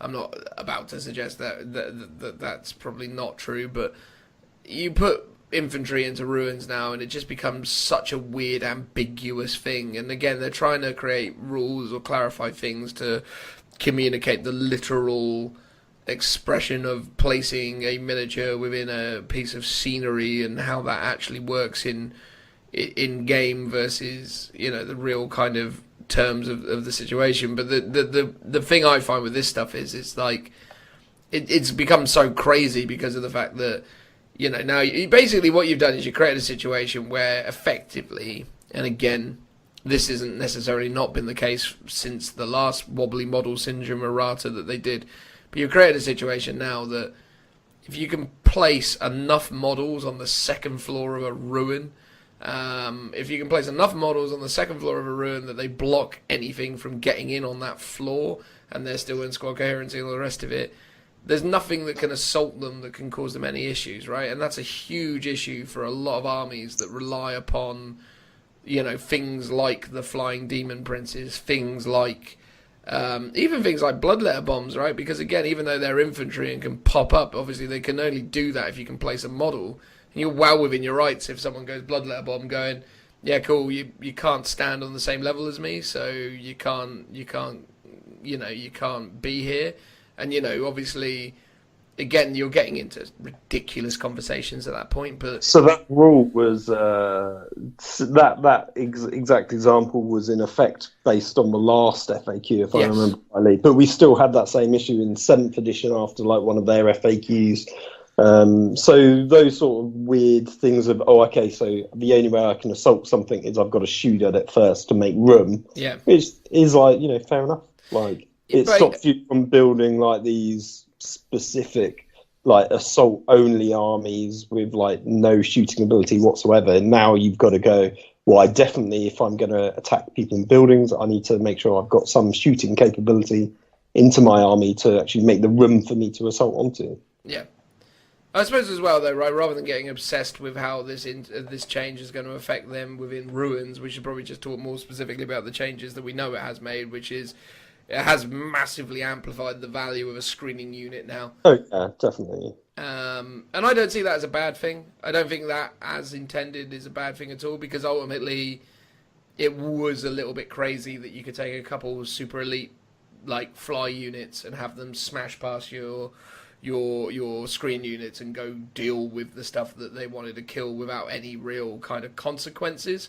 So in that respect, I think it is good because it adds back that tactical layer, and now all of a sudden you actually have to think about when you bring in these one-man, you know, battering rams that are the Captain Smashes of this world.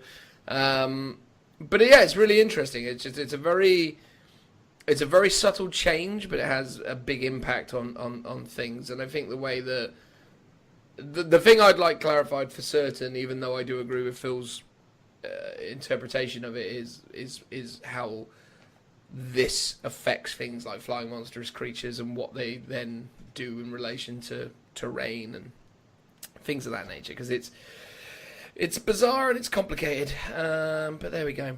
Joe, do you want the closing thoughts on this change? I think it's a good change, but I think that they've made it too powerful in the opposite direction. Games Workshop have looked at the game in its current state and gone, what are the most powerful things? Captain Smashes, Shield Captains, Magnus, and what's his name? The other Primarch guy. Mortarion.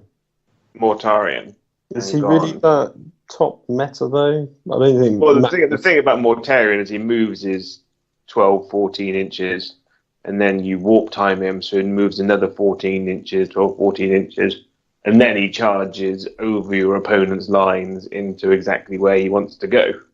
Yeah, I think this rule's definitely been designed to hamper that, like, turn one, like, crazy assault where your precious one, like, expensive unit, like your Shadow Sword or whatever, is just going to get smashed up in close combat because the person's, like, moved forwards, flown over your screen and, like, assaulted you. And there's like, nothing you can do to stop that.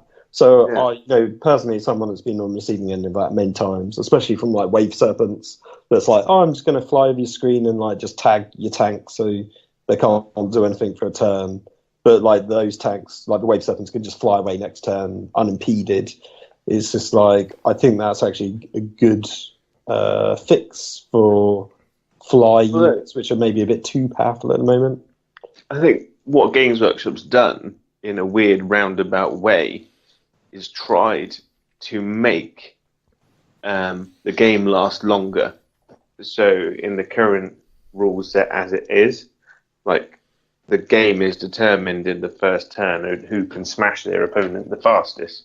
Normally the person who goes first turn charges and wipes out everything, and then their guns destroy everything. Now Games Workshop have gone, the person who goes second, he gets +1 to his cover save. We're going to reduce the amount of first turn charges that happen and getting units up in your grill. So it means that the first turn is basically your maneuvers phase, and then turn 2 is when everything kicks off. So I think that's what they're trying to do. Yeah, I think when it comes to that change in particular, I think, it is good that they have actually started to adjust the rules so as it becomes a little bit more of a balanced gameplay experience. Because you're absolutely right, Joe. When they launched 8th edition, it was literally a case of, cool, it's over in a turn, you went first, you win. It was crazy before, because you'd literally have your whole army of, like, horrifying attack things pop out of nowhere, smash into your face, cause you no end of pain, and then it was sort of, I mean, it never really fully played out that way, but it did quite often. And I think, it's interesting. It's interesting they're trying to, retool the game and make it longer, as you say. But I think the thing is that's actually quite interesting about that is that then also goes against the kind of core USP of the game when they first introduced it, because when they were first introducing 8th edition, it was like, oh, it's more streamlined and quick. You'll have less books than you used to have and less gaming apparatus and things like that. And it's like, well, okay, cool, but I seem to have to carry loads of cards and, to run my super armies now, I've got, like, my chapter approved and my rule book and my 3 different codexes and my blah, blah, blah, blah. It's just, I suppose it's the thing, isn't it, right? The game, Warhammer 40,000 can only really be played a certain kind of way, and it only really requires a certain amount of clarification and rules, and this is where it is. I think hopefully when they get around to doing that 9th edition book to clear up some of these things, they go back to maybe, I don't know, 30 pages or something a little bit more sensible. But there we go. What the game needs is universal rules. So the only reason the rule book now is currently as small as it is because they've moved all of these universal rules onto each unit's data slate, whatever they call them. Yep. So it reduces that. So what they need to do is get rid of these. This unit's in a teleportarium. This unit's in low altitude drop orbit. This unit is subterranean, and just bring back Deep Strike, for instance. Oh, I don't know about that, because I remember back in 6th and 7th edition, I mean, it's going off topic, but I remember back then, like, having to try and find a specific rule, like flicking through the rule book if you didn't know it off the top of your head, you'd spend absolutely ages. At least now, it's like, it's on the data sheet where I'm already going to be looking at it because I need to know the rules for, like, the weapons and stuff. So if I haven't memorized it, I'm going to have that page open anyway. So I think that's actually much better. Like, where they've got it is definitely like a better place than putting it in a universal rule, even though it means like repeating stuff. Like, there's a dozen different names for deep strike, there's different names for, like, effectively the disgusting resilience, like the old feel no pain. Like, I think the community has created unofficial terms for them all, as opposed to like official names, because every unit, like I said, has a different name for it. Yeah. But much rather than be where Yeah, they typically- rather be back in the rule book. Yeah. And those names happen to all be 7th edition names. Yeah, well, no, other than Everyone remembers. I think disgusting resilience has taken over from Feel No Pain. But then when someone has to describe Feel No Pain, disgusting resilience, they go, oh, it's Feel No Pain. Oh yeah, okay, fine, I understand. The and that is true though, because it's definitely nice in a way that they describe what these rules are in each of the data sheets. I mean, God, the amount of times you sort of come across a unit of, I don't know, back in the day, Space Wars, you go, oh, they got acute senses. What does acute senses mean again? Oh, God. Acute senses. Where is it? Oh, I can affect the way I come in from reserves if I choose to outflank. Right, okay. Whatever. So, yeah, no, it is nice in a way that they include those bits and pieces, but it's that thing where, again, I think there needs to be an established universal language around certain rules, but I do understand why they're not.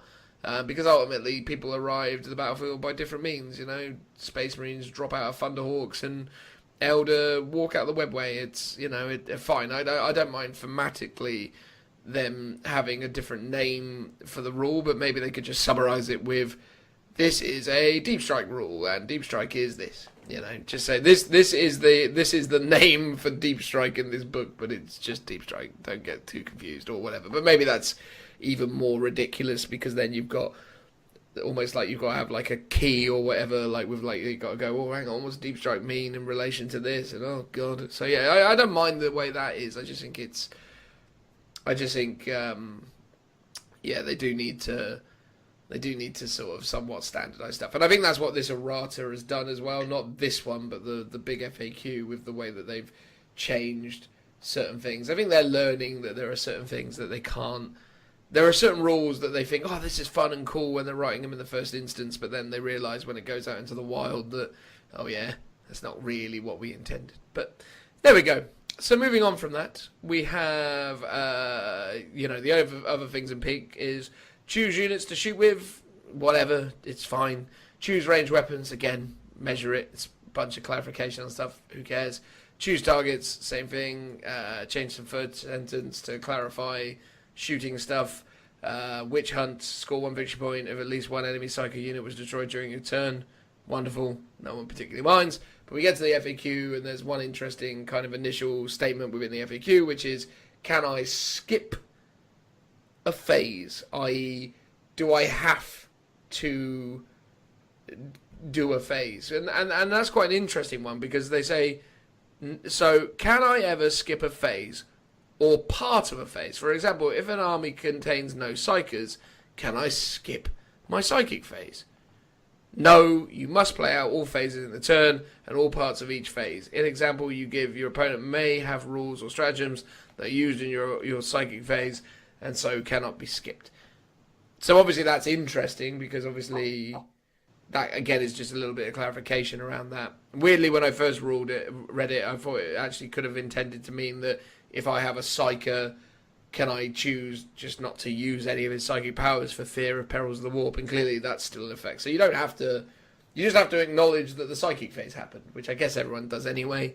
Any thoughts on that? I mean, that seems like quite a daft question, actually, now that I said it out loud. I played the mechanic as player. Sorry, Joe?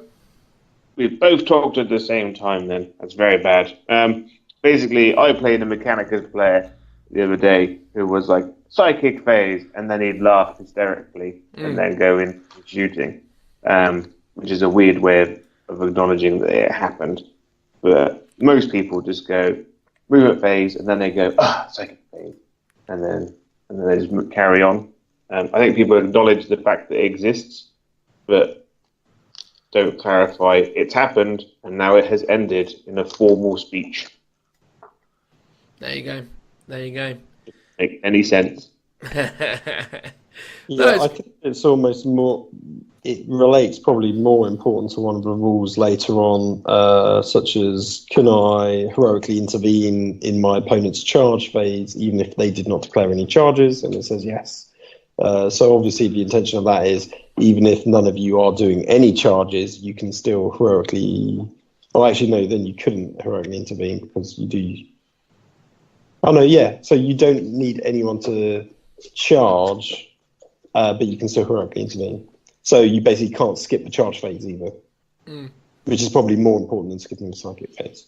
Yeah. So can you heroically intervene into a unit that's not in combat, or does it have to be in combat? No, if you've got a hero that's within 3 inches of a unit, you can, after the charges should have been made or not made at all, you can heroically intervene into them.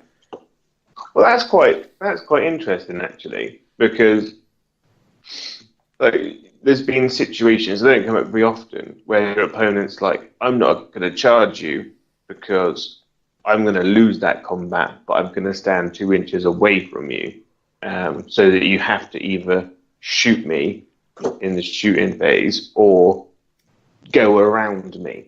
Whereas you can now just be like, no, I'm just going to walk that extra inch and be in contact with you. Yeah, but obviously, how often are people doing that in front of characters?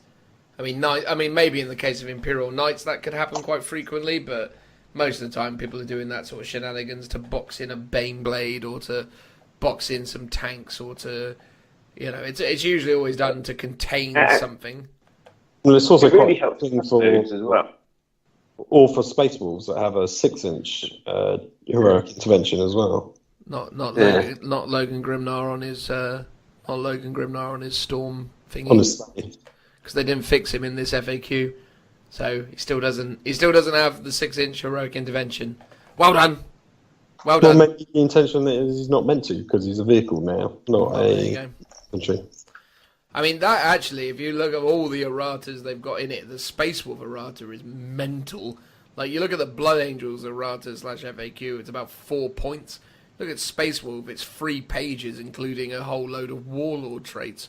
It's like, they should have pulped that book, man. Like, why the heck are they selling that? Like, bring it back and, re-release it or something. Like, that thing is so... Do a product recall. That is product recall quality, man. If you've got to actually download Warlord traits extra, but there's all sorts in it. They gave their Reavers power swords, so they had to remove that.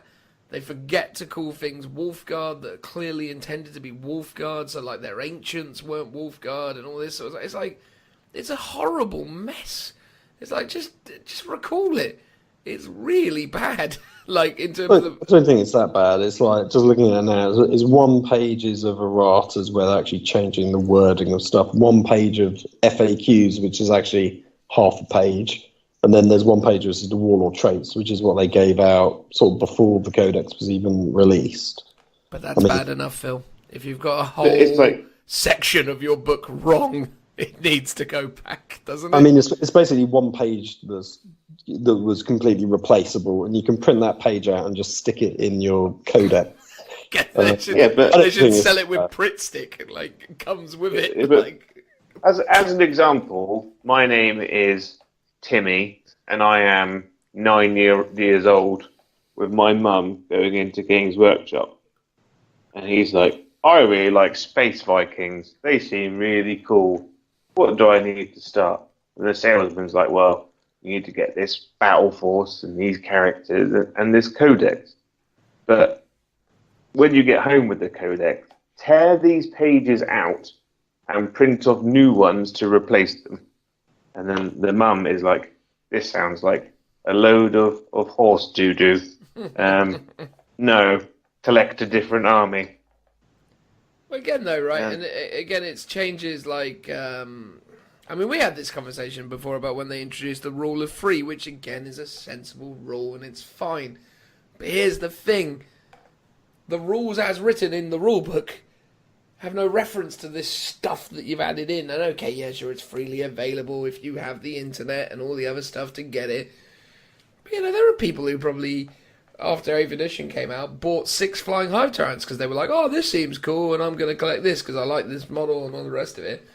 And they had every intention of playing games competitively and all the rest of it. And they went, oh, no, we've just changed everything now and you can't use them anymore and so on and so forth. It's like, well, doesn't say anywhere in my codex or rulebook that I purchased for you for a collective cost of 75 quid or whatever it is, or 50, 60 quid, any of this stuff. So you're just enforcing rules on me or enforcing things on me that technically... You know, I'm so different that it's like, it's crazy. And again, I don't mind, I get it needs these things and it's fine. It's all fine.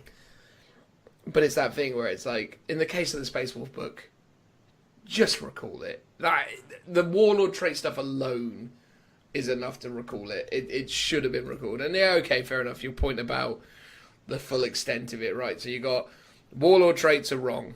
Logan Grimdar's going to add cavalry to the keyword line. Okay? So he's still a vehicle. So he hasn't changed anything. Unless... Oh, actually, no. Maybe they have fixed him. Hang on. Grab the Space Wolf book. Have they fixed him? Hang on. I've got the book. Da-da-da-da-da. Da-da-da-da-da. Everyone make their own fun. Oh, God. I can't find it quickly enough. Here it is. Oh! They fixed him! Oh my god! So what was the rule before? The rule is... Food? If your army is battle for troop units and Space Wolf detachments gain the Defender's Humanity ability. In addition, infantry, biker, cavalry and dreadnought units gain Hunters Unleashed. He's unleashed! Oh! The beast unleashed. Yeah. So there you go. They have fixed Logan Grimnar. So there you go, that's another problem. Logan Grimnar in the book's broken, but he's fixed here. Arjak, Rockfist, is not a battle leader, but he is now. Primaris Rune Priest, the Primaris Rune is a single model armed with a runic sword, bolt pistol, psycho frag, and crack grenade. So they had to change his description. Because he had a force sword before. Clever. Red back main. They've clarified the whole thing about his wolves and things. Canis Wolfborn's now a battle leader because he wasn't before. Primaris battle leader. Massacre and Bob Revel changed the AP characteristic of this weapon to -2. Add Wolfguard keyword to Primaris battle leader because they weren't Wolfguard before. Delete the power sword thing from Reavers. Great Company Ancient needed to become a Wolfguard. Primaris Ancient needed to become a Wolfguard. Great Company Champions got some problems to fix and needed the Wolfguard term added to it. Wolfen abilities were messed up. Great Wolf Claws were messed up. Stratagems, Chooser of the Slain was messed up. Stratagems, the Wolf's Eye was messed up. Sage of Mastery was messed up. Points values for fast attack models was mucked up. And point values for Wargear was mucked up. Then there's the FAQ. Then there's a whole load of new Warlord traits. So you're looking at 1, 2, 3, 4, 5, 6, 7, 8, 9, 10, 11, 12, 13, 14, 15, 16, 17, 18 separate mistakes in that book. And the Warlord traits. That is recall territory, my friends. I don't know. It's no different from a bunch of the other erratas. For example, my Imperial Armour book for my Krieg, which also includes Renegades and Legions and stuff, that's 7 pages long. But I wouldn't say that's built up over a year. Well, exactly, yeah. Not a day before it's released. But that was 3 pages, as opposed to 7. There's a lot more stuff in those indexes, though. Yeah. Really. And also as well, Yeah. though everyone knows those Imperial Armory indexes were a bit mucked up at the start, weren't they? They were a bit rushed out. I mean, again, do Well, if you? we're going to complain about anything, it's like my one update in this FAQ was a question that talks about what weapons are brutes from the Renegade Marauder Squad they cheat equipped with, and they're equipped with close combat weapons. And that's it. So a load of the Krieg issues that I personally have, such as engineers can't ride with their Hades drill. And instead of a Hades drill, has to take veterans that don't have a 4-up ballistic skill. They have a 5-up ballistic skill, which doesn't really make them veterans whatsoever. And they could have literally just done an extra line that says yes for engineers. Hang on. Your veterans are a 5-up ballistic skill. Or it's it might be instead of it being 3-up, it's 4-up because guard hit on 4s by default. Which is weird. So it's clearly wrong even there. They've not fixed that, and they've not fixed the Hades drill machine. There's a bunch of other stuff as well, or loads of like questions that they could have answered and that they haven't. So it's a bit interesting that it's left sort of untouched. There you go, man. If they were on the top tables 4 tournaments in a row, they would have sorted those right out. But well, it's probably true as well. Yeah. I think again, though, right? I mean, look, we've gone off on a massive tangent here. The only thing really of any substance within this rulebook in terms of changes is the movement thing with fly, and it's not necessarily as drastic as we were probably making out throughout the whole process, but I think, obviously it's something that we need to be aware of and something that needs to be fully clarified, along with the fact that ruins are still a weird mess, which we kind of got way too into, but it kind of affected the movement conversation, so it's about relevant. Anyone want to raise any specific points or comments or say anything at this point about this particular FAQ and all the rest of it? Harlequins is the one I want to bring up. Oh, yeah. And their flip belts. There is outrage upon the internet. People are taking up their checkered spears and screaming from rooftops, bare-chested, covered in mayonnaise, being all like, bring back flip belts, saying that it's broken their codex. Because what's done is they've applied the rule for the movement and for the fly keywords to flip belts because they had, in effect, the same ability, but without the fly keyword. I part way, agree with the people complaining because it's that cool thing that Harlequins had. Part of their whole shtick, as it were, is being able to run up to someone, flip over them, and stab their friend in the face. And that's been taken away from them. However, I disagree with the fact that it's broken their codex and made them terrible, because this weekend, myself and Dan played against 2 different Harlequin players and got absolutely stomped by both of them. So, and these are 2 very good Harlequin players, and they're like, meh, whatever, we'll just go on without it.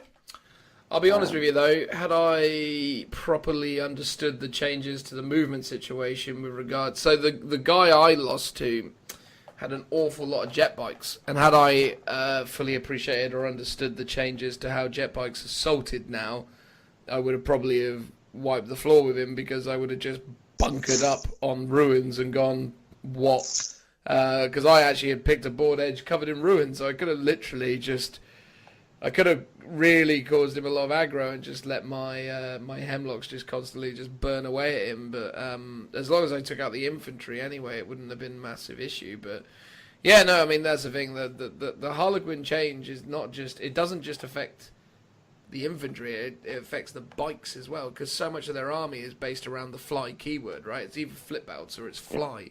The fact that all of it's changed, I agree with them. It's a big nerf to their army, because the whole thing about them is that they would charge in, and flip over stuff and go into the heart of your army and cause a lot of problems. But they don't do any of that stuff now because, they just have to get soaked up into a screen. And the thing is technically speaking, if you had a wall of 30 guardsmen in front of you, Harlequins aren't really going to make that big a dent in that.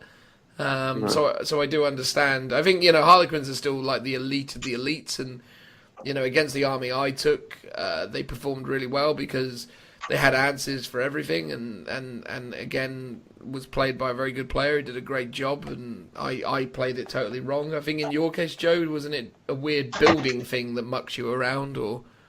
Oh, it wasn't even that. Look, it was a lot of it was a case of the Harlequins, as well as being super, super fast and super, super efficient, are super, super resilient. I took all night to this event. I said before I went, I was like, I'm not going to win this. I just want to play 3 good games.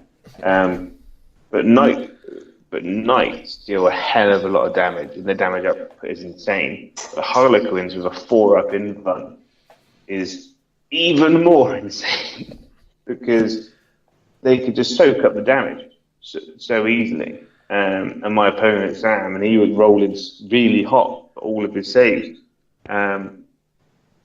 And I was like I ran 2 knights into a unit of bikes and just went full stomp attack. I think he only killed like 3. Wow.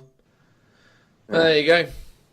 Well, with the fly keyword, so for example, jet bikes and the flip belts, it's like you can still go over the screens, but you just have to do it in your movement phase, which to me seems like a pretty fair trade-off. Especially when before, potentially you could have, say, Harlequins on one side of a line of sight blocking building, charging into. I guess you could do it anyway if it was infantry, but I guess you couldn't do it with the bikes because you can basically charge through walls. The opponent being charged can't overwatch. But I guess you've probably got the potential for more shenanigans if you're ignoring the terrain completely because you're infantry, and you can, I presume the Harlequins can ignore the vertical distance before. So potentially they could have done it from a lot further distance, whereas, potentially infantry can still just charge through a wall and ignore Overwatch. But I guess they could sort of abuse that mechanic a bit more, maybe. Yeah. And like the thing is that Harlequins have got like a ridiculously huge movement. So like Harlequin players need to prepare their charges turn 1 from their gunboats, shooting out of the top with their fusion and their chef and cannon, and then turn 2 they disembark 3 inches, and then they get to move 8 inches on top, and then they can advance, which is still part of their movement. So that's an average of say 4, which the whole time they're ignoring infantry and terrain, and then they can charge afterwards. So that's 15 inches on average they're moving a turn. Yeah, so that's more than acceptable distance to be able to jump over screens and then charge afterward. There you go. Quit your belly aching, you Harlequin players. It's fine, Joe says. Yep. That's Joe approved. Joe approved. Rubber stamped. Bam, bam. Phil, any closing thoughts for you? Happy in general? I think they've done a lot of like small steps, especially in terms of the beta rules. There's some stuff I'd like to see sort of pushed forwards a bit further. It'll be interesting to see what happens in chapter approved, whether these beta rules will get they become official in the chapter approved, or if they're still be beta because it's only been a few months and they've not had the feedback to implement it, especially when I'm assuming the chapter approved books are probably going to get printed a month or 2 before the actual release date, which is probably quite soon. But I think they've done a good job. There's only probably a handful of designers writing these rules. Oh, yeah. I think it's pretty good. It's definitely in the right direction. There are, like I said, the things that haven't been seen, or I think there are rules that are a bit broken and do need to be looked into, but because they don't affect those top tournament games, that's not the stuff that's being fixed. Yeah. They're basically they're sort of firefighting and dealing with all the visible problems and not all the stuff that is sort of kind of going under radar. But with, I suppose the closing thing on this is, do you think this fixes what were the visible problems? Yeah. Well, I think the visible problem that everyone talks about is soup. Yep. Because I think most people would prefer a mono-faction army to play with and to play against in terms of a competitive scene. I mean, that's what I prefer. Yeah. And I think a lot of people are sort of that mindset. Yeah, and absolutely. it's on some way to fixing it. I don't know if it's going to have completely fixed it. But I mean, at least I'd be happy to try it out. And I think this is at least a step in the right direction. I think my only concern is potentially it actually harms some mono-faction builds rather than solving the soup problem in terms of just increased the CPs for certain stratagems. That's actually just harming those individual codexes, like the knights that aren't taking a CP farm. So I think that might be one downside from those sorts of mini fixes. No, fair enough. I suppose for my side of it, as I said before, I think it's all fine. I think my thing is at the moment that I struggled with is the specific sort of fixes to things that I don't particularly feel is the correct solution. I think we at the moment need, in my opinion, a more tactically deep, deployment step. I think we need to address the lower tier armies and to actually evaluate why it is that Grey Knights don't get any love, or why you don't see too many AdMech armies or Necron armies, or I mean, okay, fair enough, within people's local metas and things like that, these things are in existence, but they're not, at the top end. And I think Games Workshop aren't doing enough to actually bring those armies back into the fold.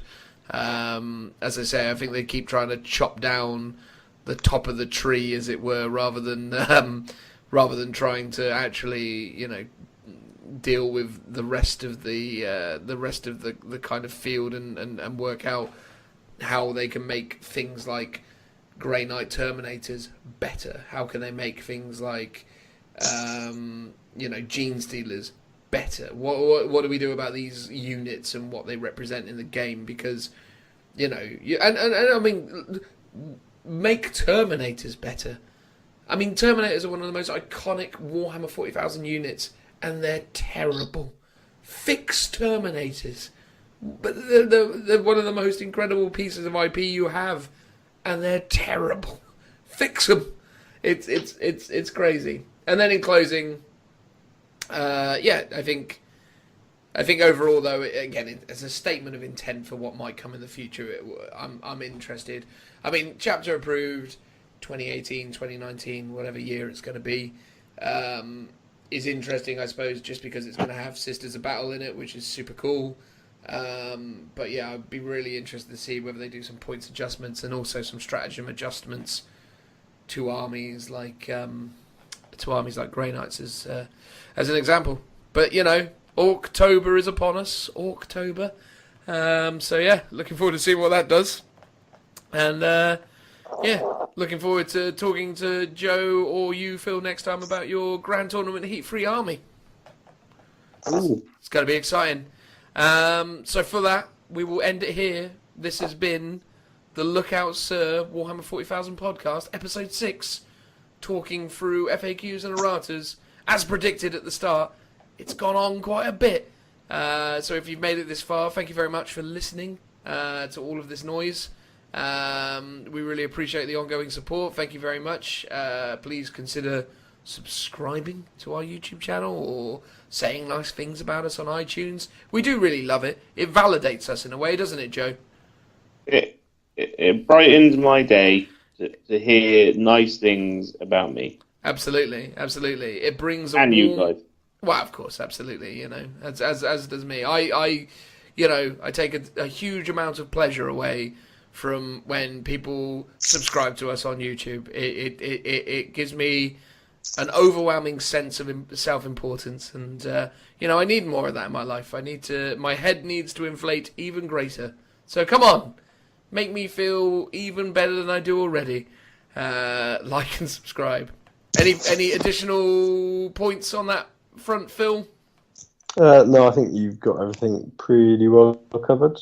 Beautiful. Let's wrap it up. Let's wrap that up. This has been episode 6. Thank you very much for listening, watching, observing, taking notes, and, potentially commenting. It's been great. Thanks very much, guys. Bye. Bye-bye. Bye now. Bye. Bye, everybody. Bye.